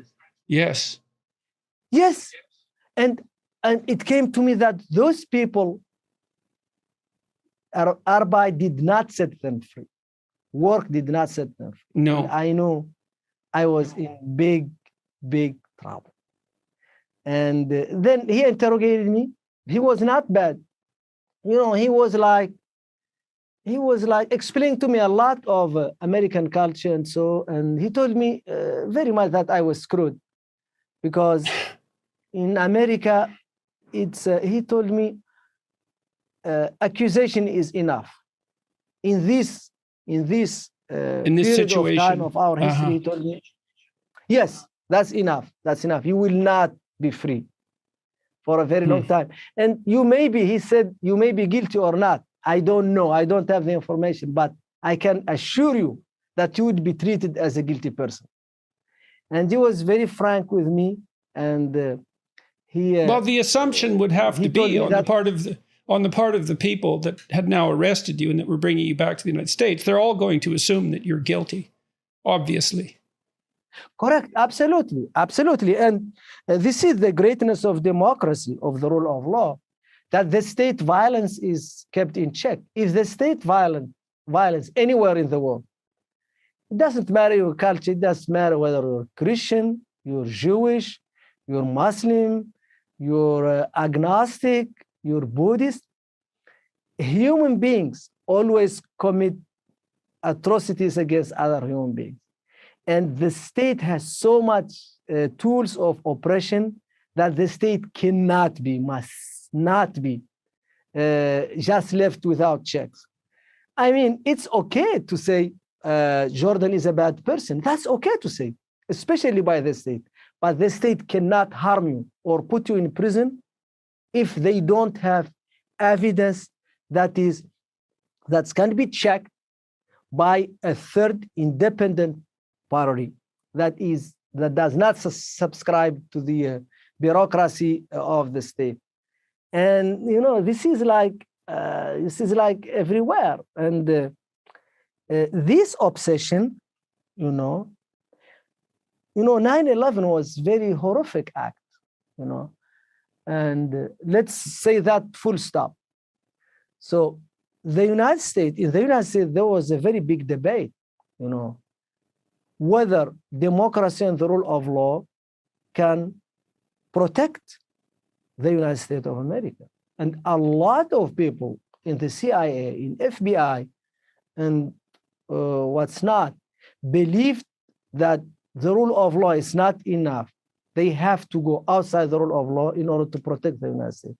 And they have this obsession with dictatorial regimes from the Middle East. I know this because they told me that, they don't need gloves. They go down and dirty. And I was like, oh my God, I grew up in a military dictatorship, and people are not safe in a military dictatorship. Well, democracy might not make people safe, but there isn't an alternative that makes them more safe. So absolutely. And democracy is millions times safer than dictatorships, because in a dictatorship, there is no way around corruption. There is no way around corruption, in a dictatorships, and the corruption would hit also the security apparatus, and I know this because I could see the contrast where I grew up during military rule. And Germany, you can walk anytime you want. No one is going to hurt you. And in Germany, no one can arrest you without due process, And this whole obsession that, we need to treat people outside the rule of law, that's how we protect. I say this is wrong. And this is just an opinion. This is not a scientific, I don't have a scientific, but I would say it's wrong. And the empirical evidence is in the what we see. Western democracies are much safer than any other country in the Middle East. So back to the helicopter. I was taken out of the aircraft and put in a chopper. And I have to mention that the CIA did not torture me during the trip from Jordan. This guy was very gentle. He didn't hurt me. And that wouldn't be the role in the future, because in Guantanamo Bay and in Bagram, every move, the guards who moved me, they roughed me up, and they used the move from one place to the next to inflict pain on me, like pinching me or dragging me, or run away. And they know I cannot run because I have shackles on my feet. But this all happened, I think, on the instructions of my interrogators. So anyway, so they took me, and I peed for the first time on my knees. And that felt really, really good. I didn't care about anything else. And I was stripped naked again. And then they took a hair, from my hair,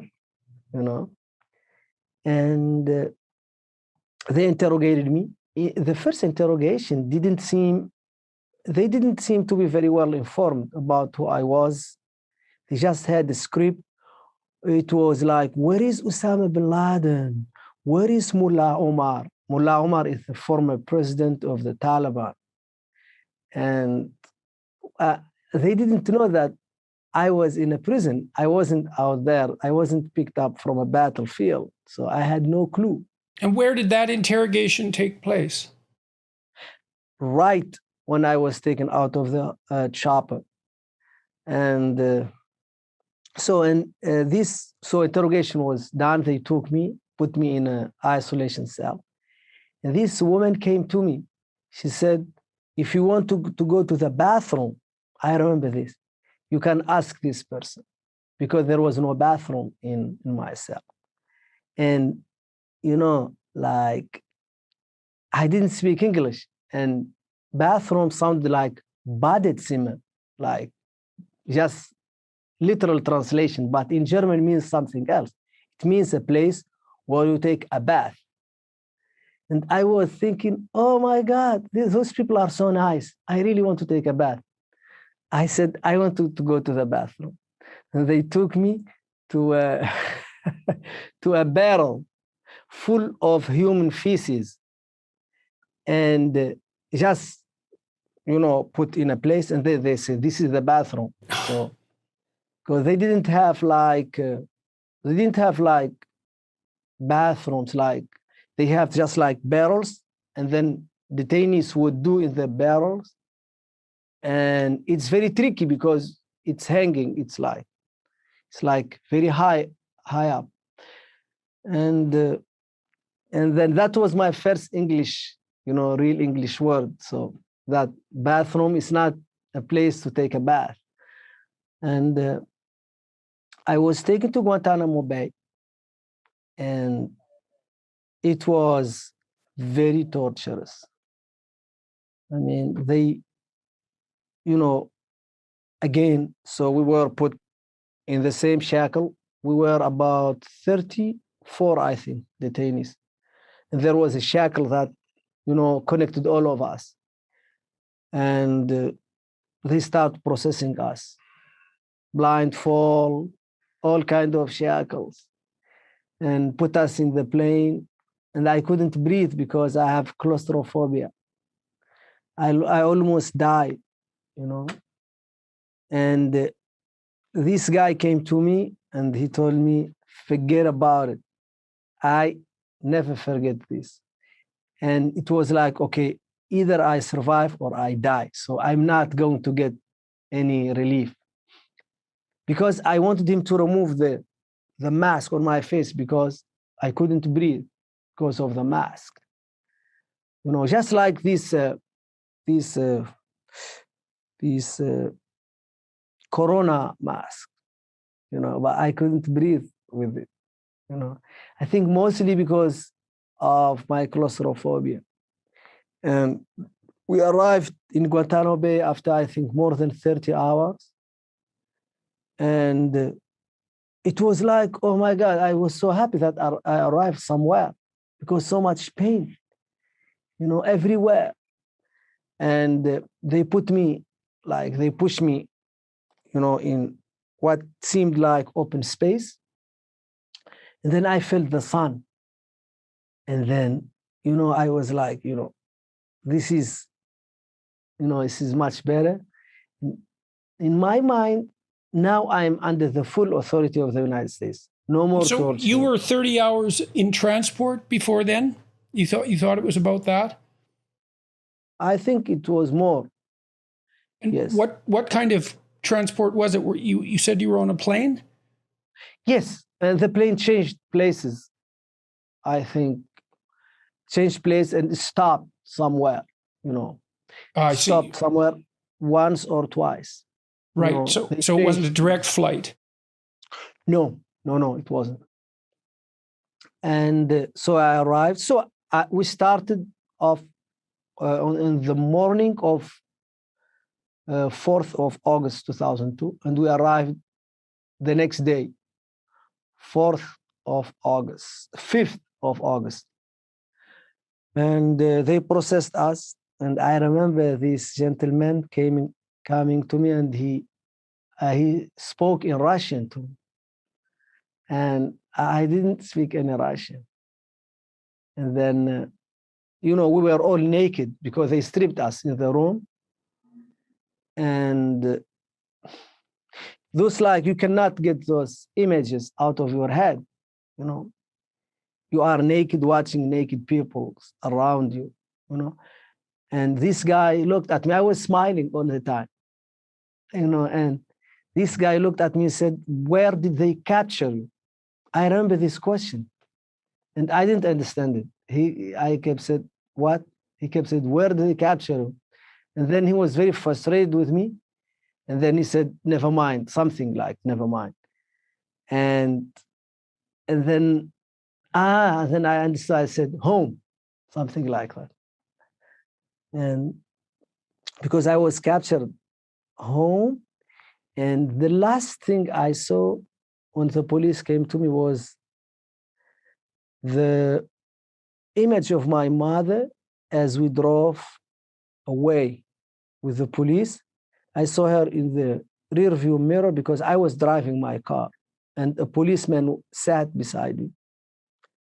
And she was getting smaller, until I turned right, and then she disappeared. At that point, I did not think that I would never see my mother again, but I never saw my mother again. I was never allowed to attend her funeral.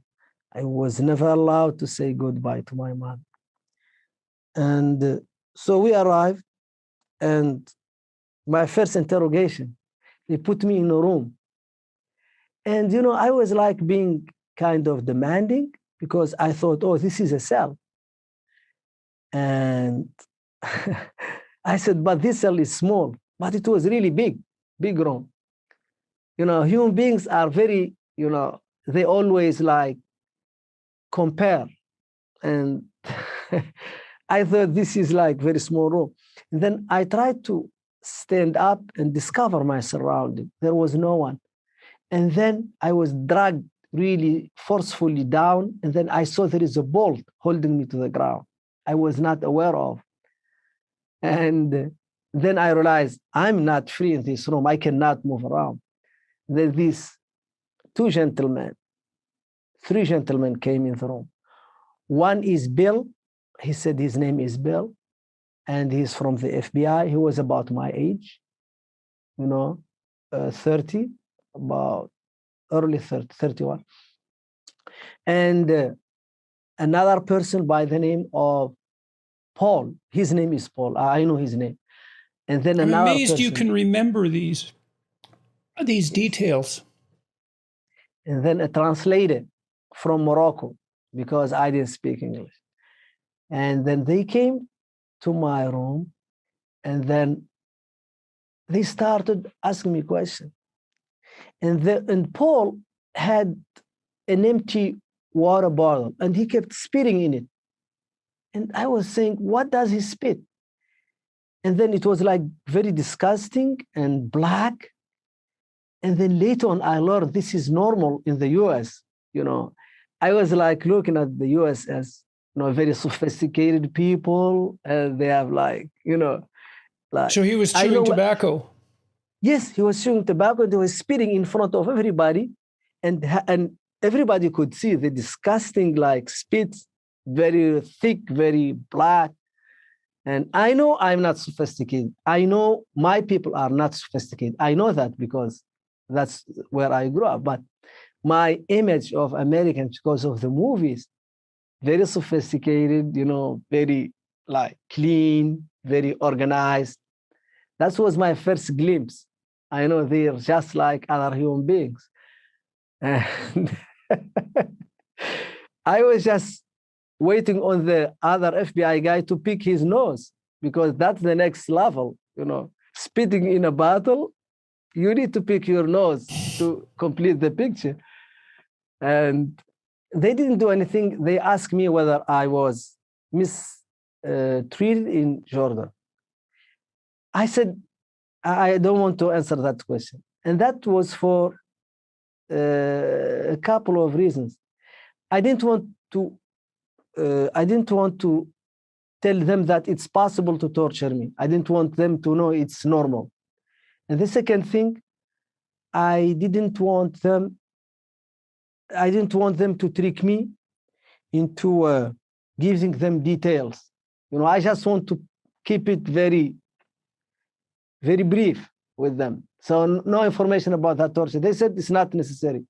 But they told me in the United States, we don't torture people. And I was very happy because that's what I thought too, because I watched Married with Children, a comedy. It was very funny. Uh, and I watched Law and Order back home. So this is America, funny, and the rule of law. And so they kept this interrogation like almost on a daily basis, but I wasn't confessing to any amazing stuff. They were not discovering anything, and that was very frustrating to them. So the commander of the base and other people demanded that I need to be put in a program to encourage me to cooperate with them. I was blissfully unaware, but in Washington, they were devising a program of torture, so-called enhanced interrogation technique that was devised just for me, and I don't know everything is in there, but I think it's a document that is accessible, but what I received was sexual assault. I mean, full physical contact. It's not like dirty talking or that, because that happened too, but I mean direct, like sexual assault, rape. And that was really bad. And then the first 70 days, when they took me, I remember the first day. So the FBI came to me on 22nd of May, 2002. And the FBI guy, no, 2003, sorry, my bad. And the FBI guy, his name was Robert Seidler. He gave me a book called America and Its People. It's about the history of America, it's, and I love history, and it helped me also. Had you learned to speak English by that point?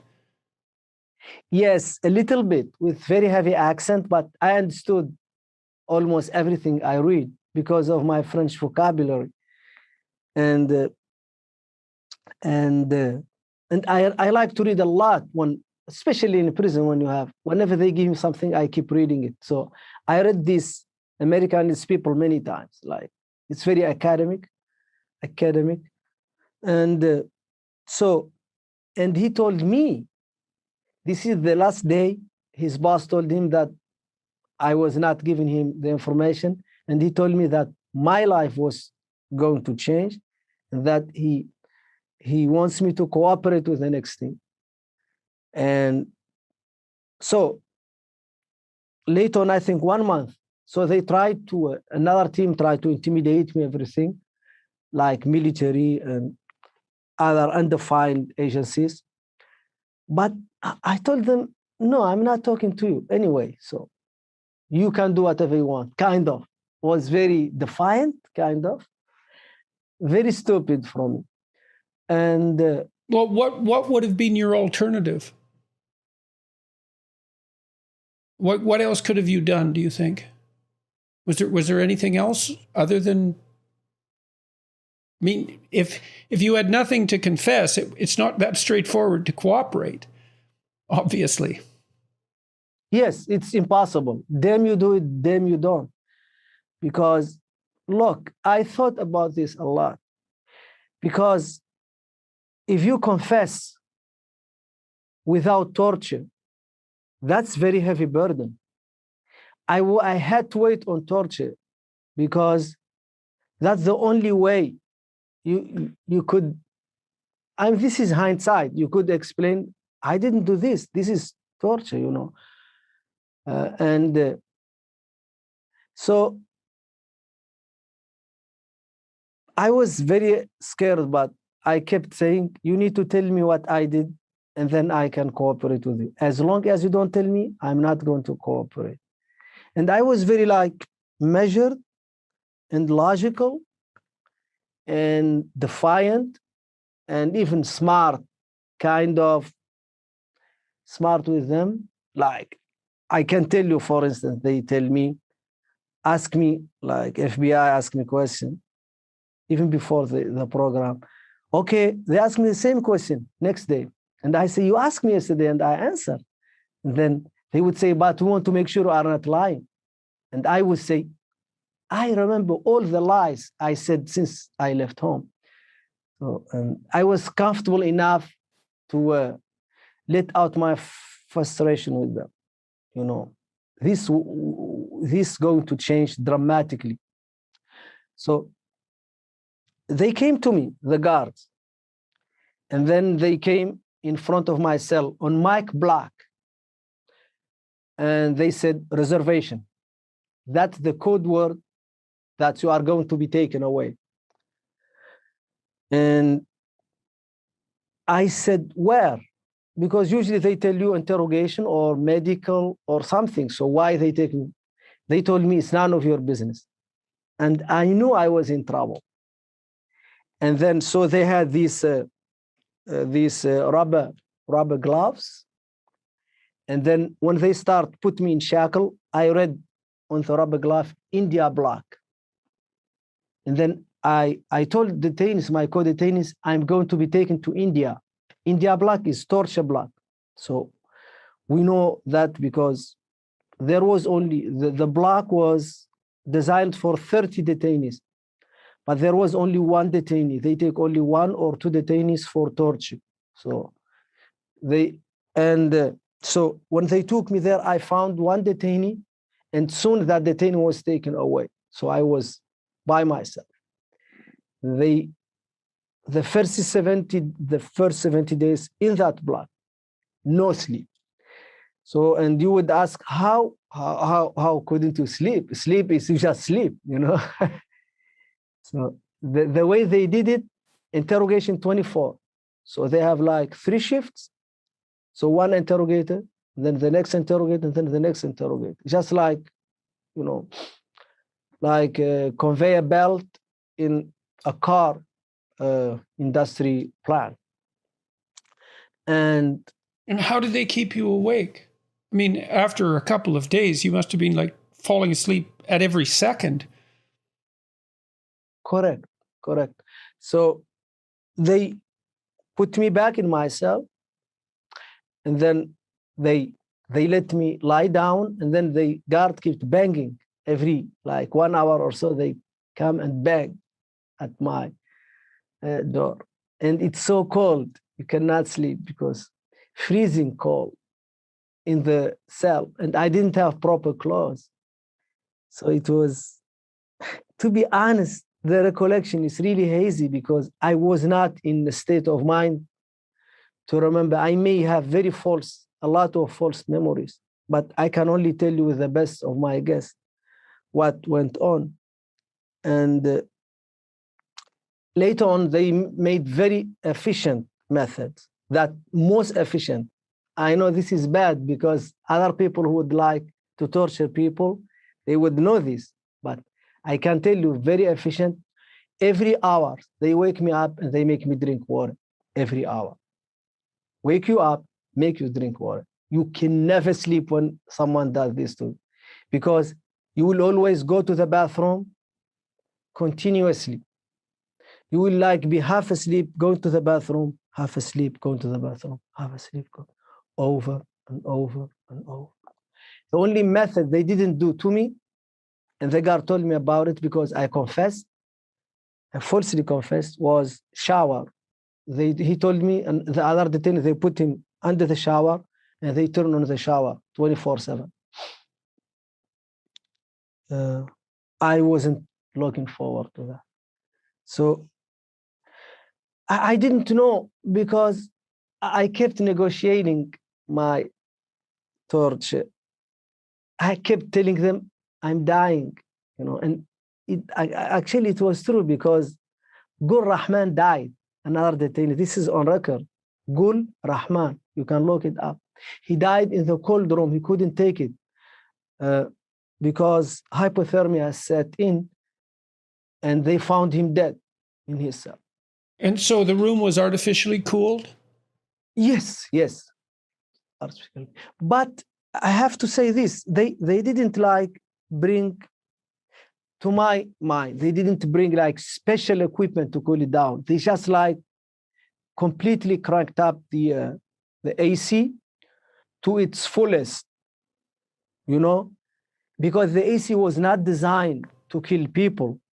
But I do believe that where you grow up, I'm sure a Canadian will not die under an AC, but a Mauritanian like me growing up in the desert, it's very harmful to them because my body is not used to this type of temperature.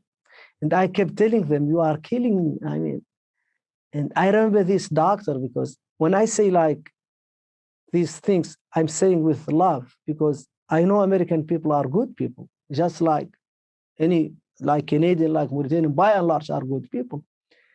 And I remember this doctor, I think he's a commander or in the Navy. He was a doctor. And part of the program, torture program, I'm not allowed to take medication, okay, for pain relief, because that would defeat the purpose of the torture. But I was really very sick because of my sciatic nerve. And they took me to this doctor, commander. He has a leaf. I think they call it a commander.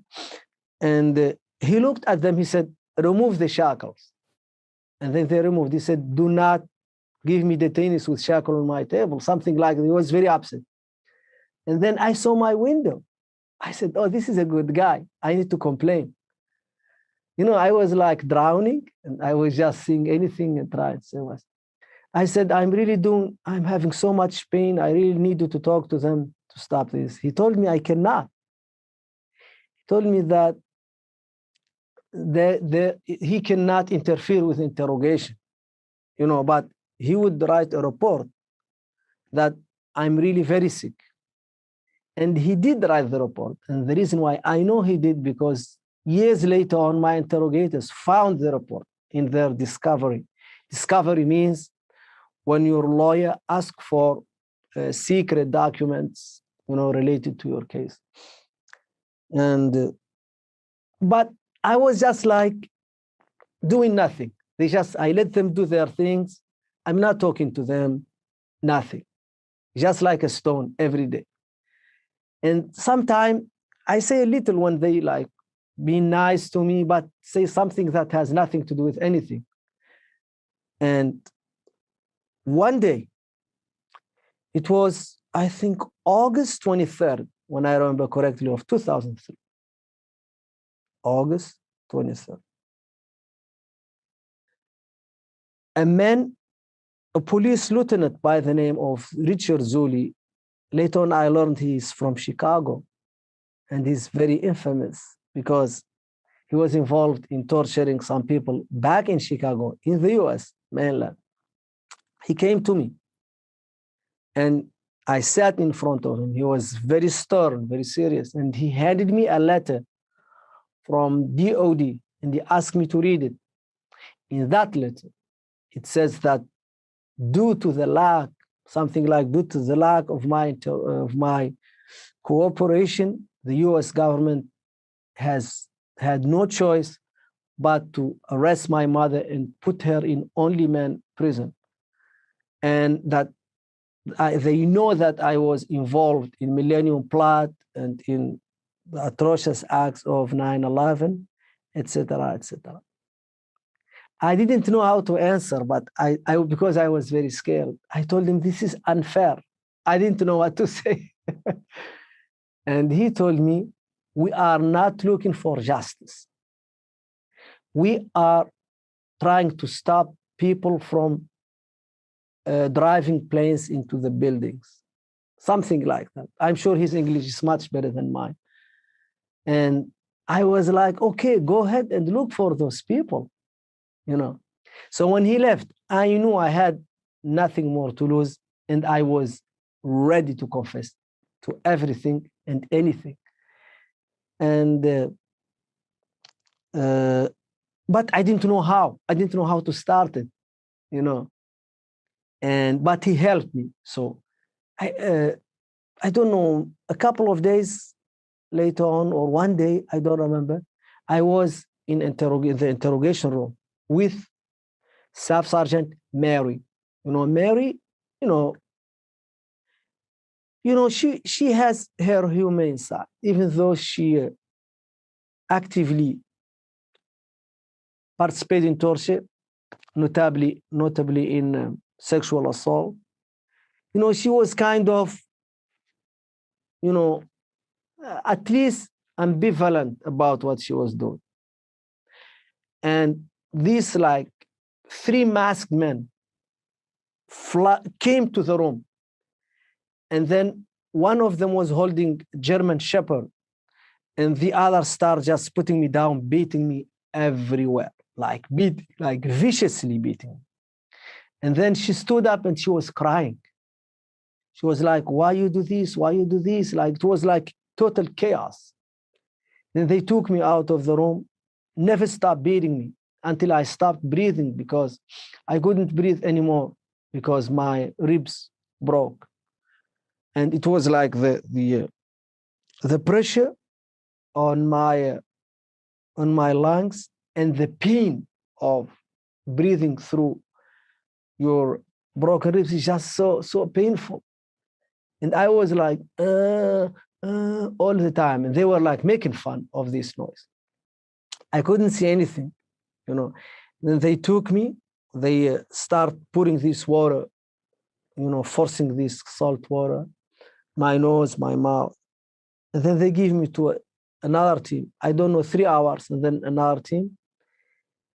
And Richard Zuli stood. I could hear him in the pause before they gave me to the next team. He was like, kind of, we appreciate the cooperation of all countries to take down the terrorists, something like that, And this guy with Egyptian accent, his English was very poor.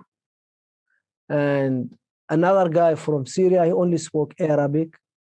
I would say Syrian accent, to be precise, because there was no way for me to know he is, Jordanian accent. So they took me. And those people utilize a different technique.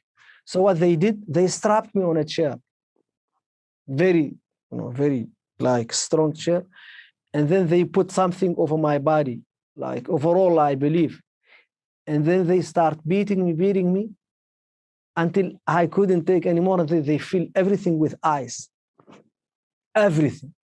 Then when the ice start to melt, they come back and beat me.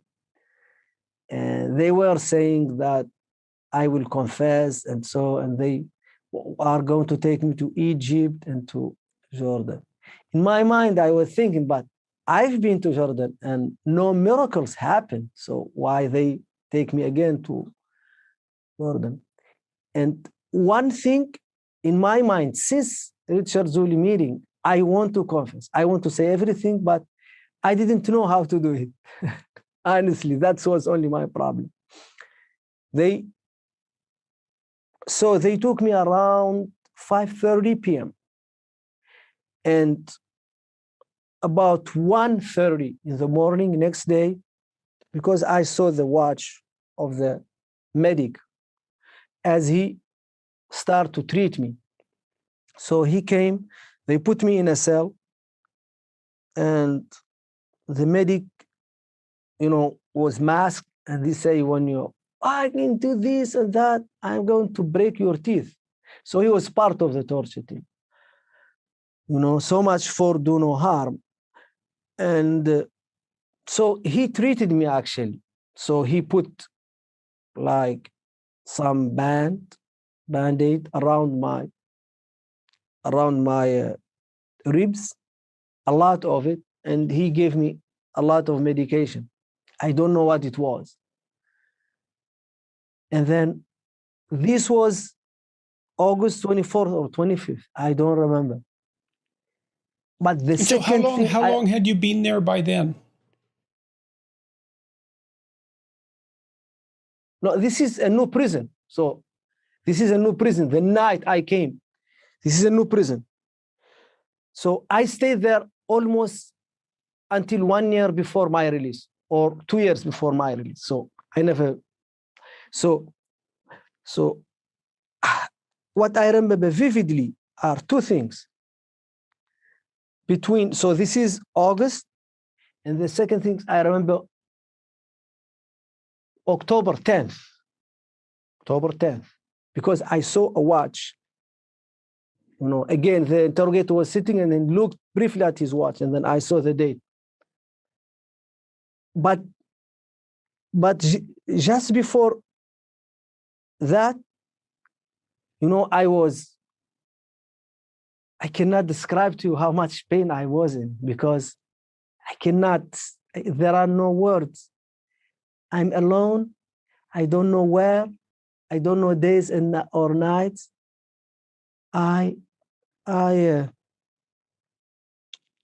They start this diet manipulation. They withhold foods for I don't know how many days until I almost die.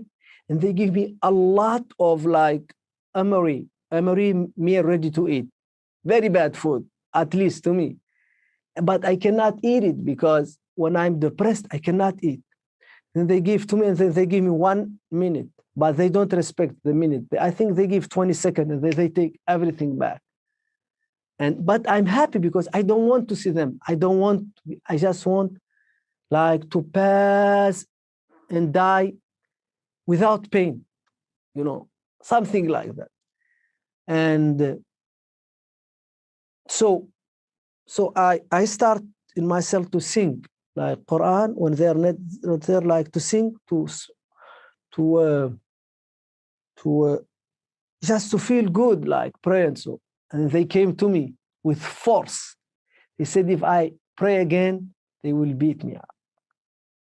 And then they force feed me. When Ramadan came, they come during the force feed me. I didn't know it was. I know somehow it's Ramadan, and actually I know somewhere during day. I know somewhere during day. Why? When I go to the bathroom, I look inside the bathroom, and I could see the light of the day through the plumbing. So, and that's the time when they force feed me very little, just to make sure I'm not respecting Ramadan. So that's only, I'm just trying to put you in the picture that to understand how destroyed my spirit was. Then I did this prayer and I asked Allah for guidance, i.e. God, because I didn't know what to do. And in my mind, nothing I would tell them would stop this. I called one of the guard. I don't know their names. They're masked too. And I said, I need to see Captain Collins. Richard Zuli called himself Captain Collins. That's what he called himself. And he came to me and I told him, I want to confess. He said, okay, I will send you the people. And he sent me First Sergeant Shelley. And First Sergeant Shelley started asking me. And then I was just like, ooh, no stop. Ask me, do you know Jordan Peterson? Yes, he's a terrorist. I know him. I saw him. He was preparing, Everybody I know is a bad guy. And and then, because interrogation is a technique, they don't ask you the hard question in the beginning. They always start softly, where did you study? What school did you go to? To prep you up. And then they said, everything you said is good. We appreciate your cooperation, everything. But you need to tell us something that would put you in prison, because everything you said, America, he told me, is a very liberal country. And they need hard evidence. And then he said, you were in Canada, you may have wanted to attack the CN Tower. The only problem, I didn't know what CN Tower was, nor did I know where. And then he said, like in Toronto. So, and then I said yes. And it made sense to everything. So I said, okay. And he confronted me with a phone conversation I had in Canada. I think it was on 22nd, Street 22nd. You know, I was living with my friend Mohsin because I didn't have an apartment. This was in Montreal? Correct. You know, I love Montreal, by the way. It's beautiful. The streets, I never saw in my life a street that is 4,500 house. That's, you know, Europe, like the longest street in Germany is 150 or 200. That's it. But I remember Jean Talon, 4,532. What kind of street is that? Like when I say, oh, I live in Jean Talon, and my friend lives in Jean Talon. Oh, you guys close? No, we are not close. So it was 22nd, and we were living. And then, you know, we like tea in Mauritania, at least this culture. We appreciate tea. And it was, I think, 9 p.m. And it was really cold. This is December, late December. And it was really cold, and I really liked tea. And this guy, our neighbor, he wants to come over and drink tea. And I said, could you please, you know, swing by the dépanneur? You know, this is dépanneur. It's corner Montreal. store. Yes, yeah. Could you please swing by and get us some sugar, tea? Yeah, sugar, I think. I didn't have sugar. And then they kept asking me. They intercept this conversation. What do you mean when you say tea and sugar? And I would say, I meant tea and sugar. Wrong answer. So in this confession, I told them that tea and sugar are explosive. So, and so we just give them these nicknames. That's where I built the bomb. And they said, okay, why did you meet this guy? I said, this guy helped me. So everybody had a role. So now everything made sense to them because all the guys around who were bad people. And now they had a job. So they gave money. We brought this from Chechen smugglers. And I put everything in the confession. And they asked me to sign the confession. And I did sign the confession. You know, and so what was happening behind the scene was I was being designated for death penalty. So, and the guy who took the case was Colonel Couch, U.S. Marines. And he was like a very decent person, you know. I mean, he told them, this doesn't make sense to me. He said he denied everything. And from one day to the next, he said, no more denial. What's going on? And then they wouldn't tell him anything. And then he made investigation on his own, and he found out I was heavily tortured. And then he resigned. He resigned. And later on, they gave the case to Colonel Maurice Davis. They call him Mo Davis, Air Force Colonel. I know him. We are friends now.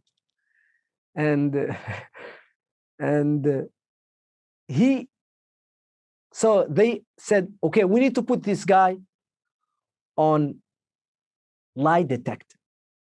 So because the team who was interrogating him, they said they have the gold nugget, a confession from a very bad guy. And the analyst said, BS, he didn't do this. This is BS. Whatever you did to him, we don't know, but this is what he said is BS. So they came to me and they put me on this lie detector.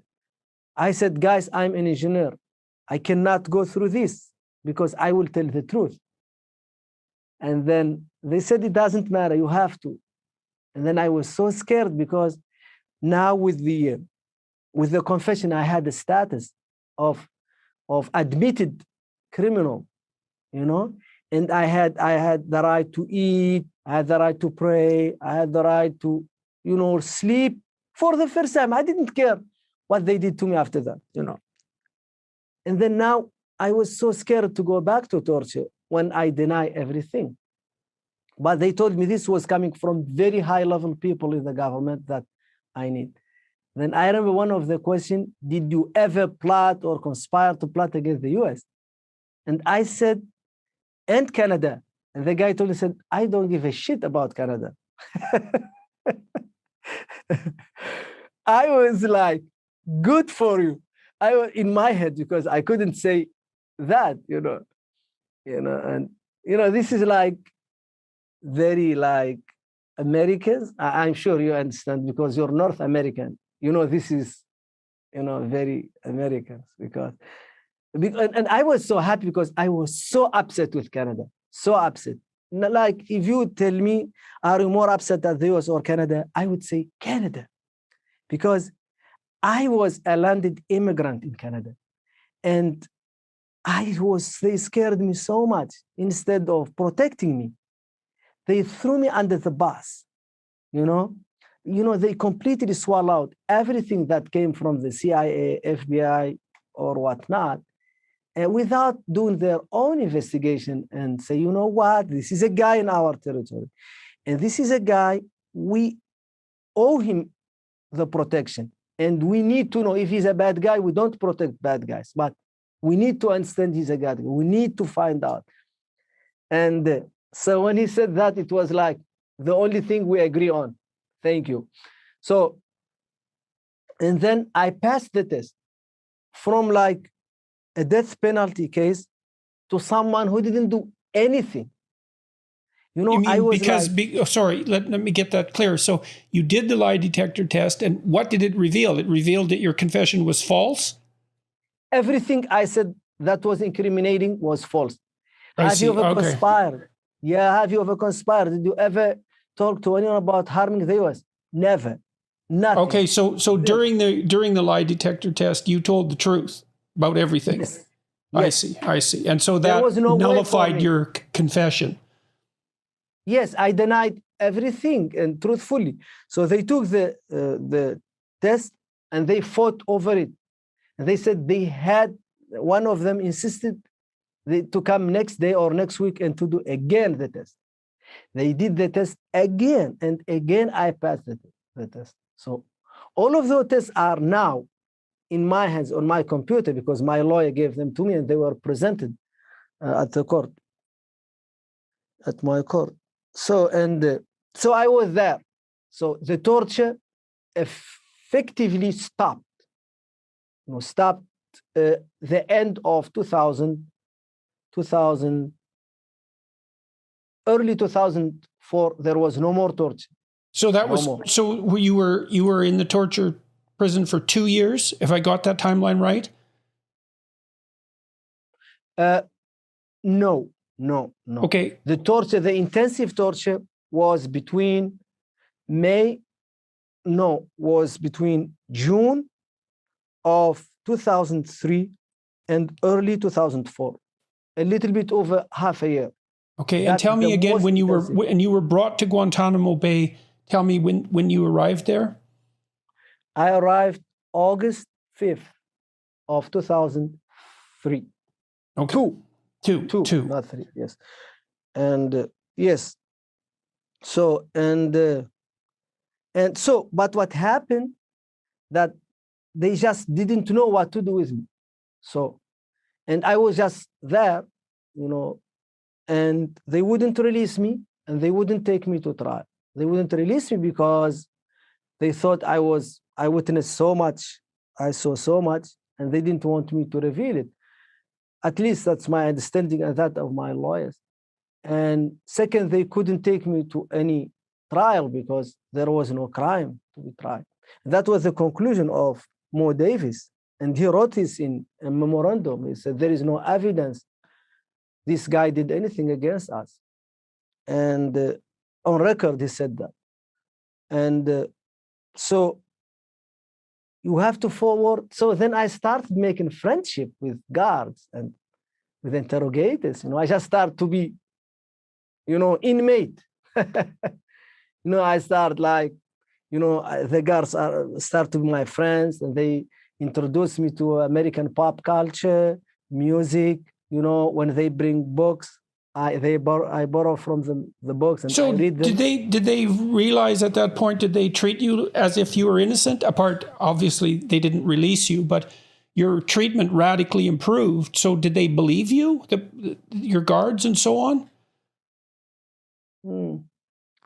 That's very hard to, because we didn't speak about my innocence or my guilt. Because it was like a taboo topic almost.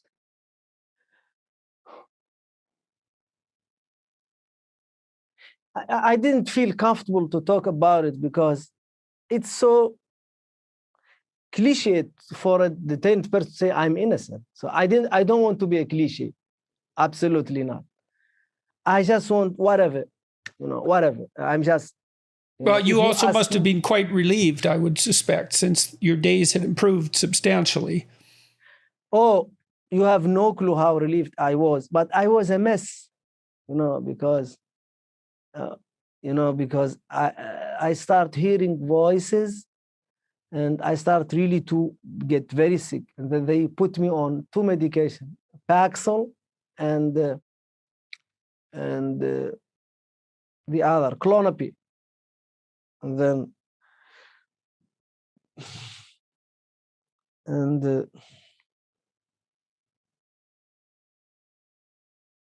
so like most of this time I was isolation, and then I begged them to take me out of the isolation, but they refused.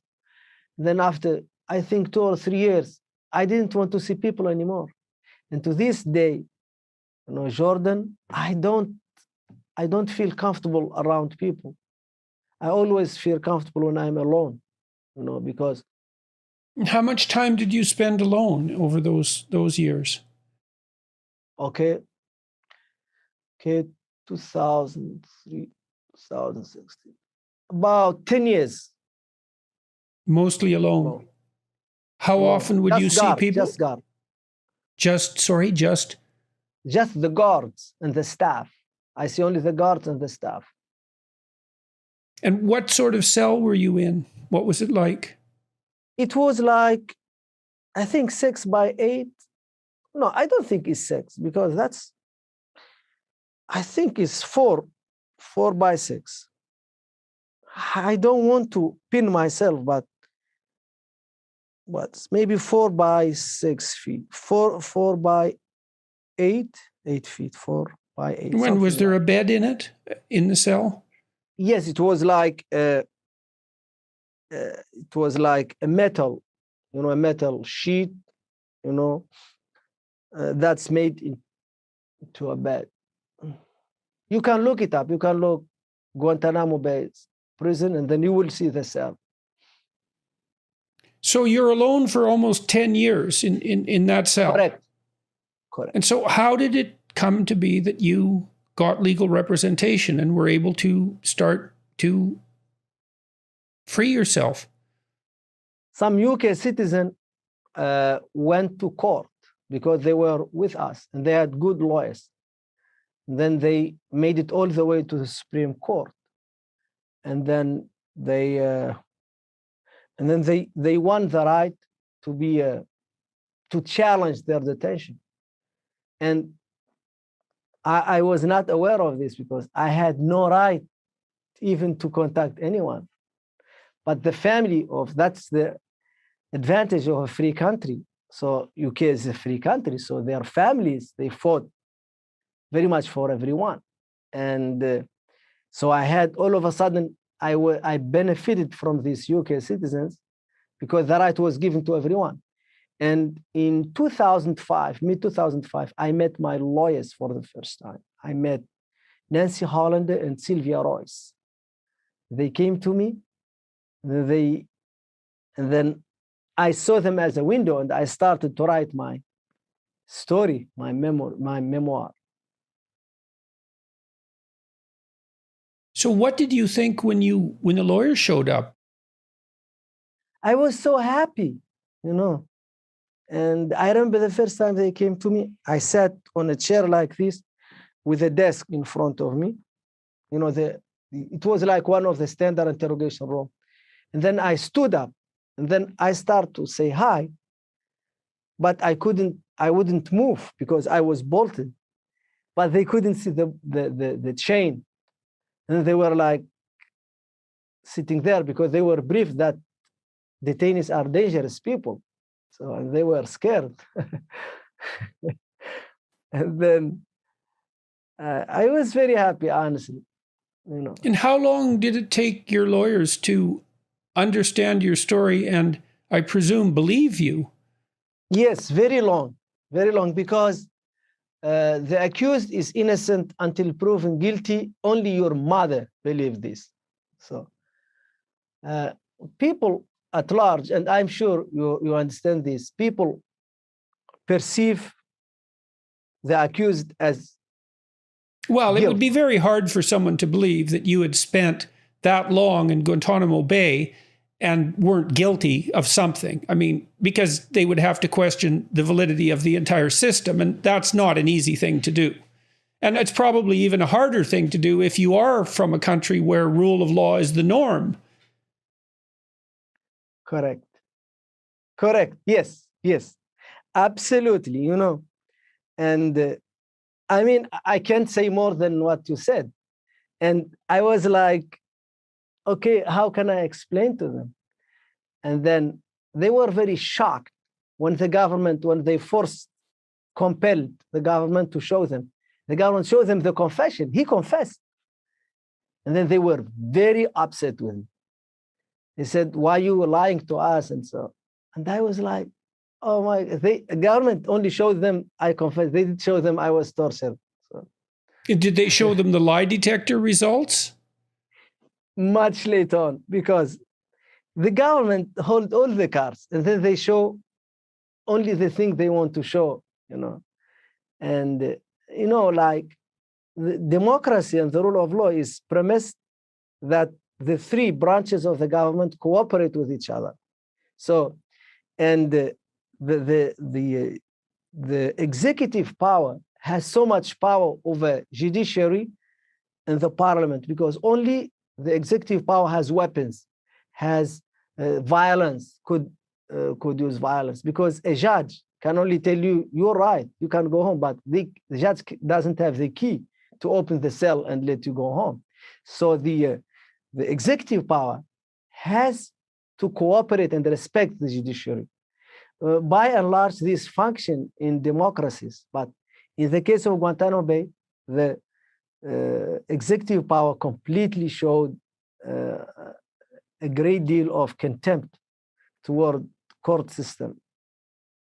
So how did your lawyers free you? How did that happen?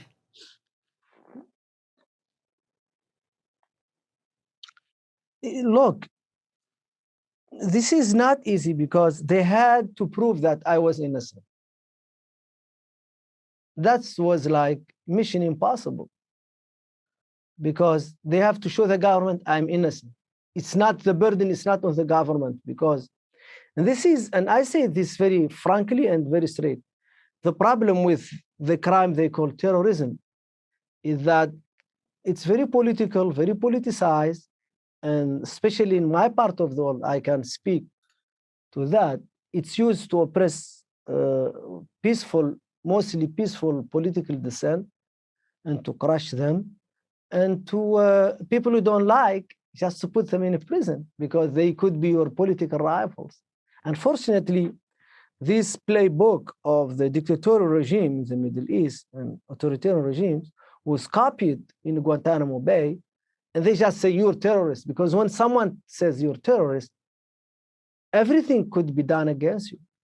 And there is no definition, and I have big problem with that. I don't think that philosophically in a democracy, terrorism should be a crime.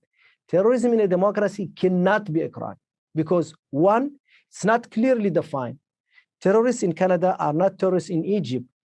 Terrorists in Egypt are not terrorists in Saudi Arabia. Terrorists in Saudi Arabia are not terrorists in Palestine and Israel, etc., etc. But a murderer is a murderer, because same thing in Canada, in the US, in Mauritania, if you kill someone, That's a crime, and it can be proven very easily. But you could be a terrorist in Egypt, and as soon as you get to Canada, you're a good citizen.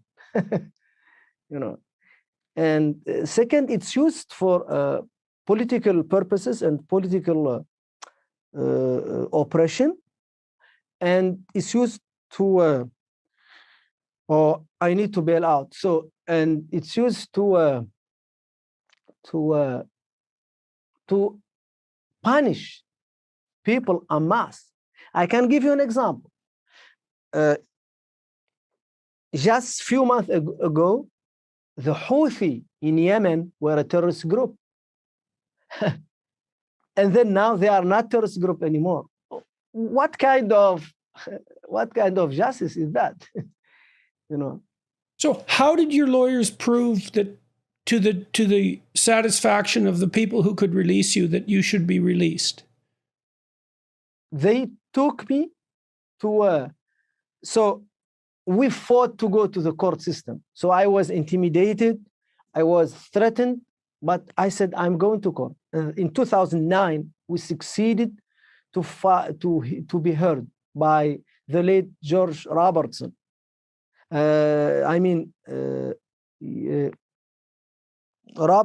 Judge Robertson. And he ordered my release in 2010. So he heard us in late 2009, ordered my release in 2000. And he said, there is no evidence to hold this guy. And the government refused. And then they appealed. The appeal hung, And so my book was published after a very big fight. And then after the publication of my book, the government said they want to review my case. They reviewed my case. They said, I'm no threat to the US. In 2016, July of 2016. And in October of 2016, they said, I can go home. End of story. Now, a movie was made out of that book as well. A movie, The Mauritanian. Please go and watch the movie and make up your own mind. And it's pretty accurate. And there is no hero in the movie, just like a bunch of people. And it shows like just, the weakness of human beings. And your attitude towards all of this now? Total forgiveness, because I believe in reconciliation. I believe that our life is too short to hold grudges and to wage wars, because we need each other. My country needs the United States, and the United States could need my country. And we need to be brothers and sisters, and we need to cooperate and make our world a better place. And I'm starting by honestly and earnestly say that I hold no grudge against anyone, and I'm ready to cooperate with anyone, regardless of their religion, their background, their ideology, political ideology. And why did you come to that decision? Because of the diaper story I told you. When the CIA put me in diapers, and I faced death. Okay. I want to be a better person. And you hung on to that through the time that you were in Guantanamo Bay? Absolutely. I couldn't honestly express it because people could say, he's just scared. But now I'm a free man. I could say it, and I'm inviting everyone I met in Guantanamo Bay to come to me. Some people came to me, and we drank tea. They stayed at my home. One of the guards, Steve Wood, he came to me 3 times, and I hosted him in my humble home. And why did he come to see you, do you think? We became friends. We became good friends. He's the godfather of my child. I'm the godfather of his daughter. And we just want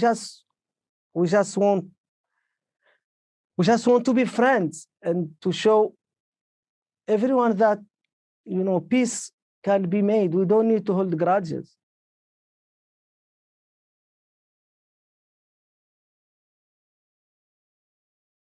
Is there anything else you want to say? I would like to say I'm so honored to be on your show. And I thank you so much to give me your platform and allow me to share my story with your audience. Well, thank you for walking through it. I'm sure that's far from pleasant to do that. And you have no clue. Yes. Thank God for that. Mohamedou, it was very good of you to talk with me. I wish you the best. Thank you so much. And please take care of yourself and get healthy. It's the most important thing. Much appreciated. Thank you.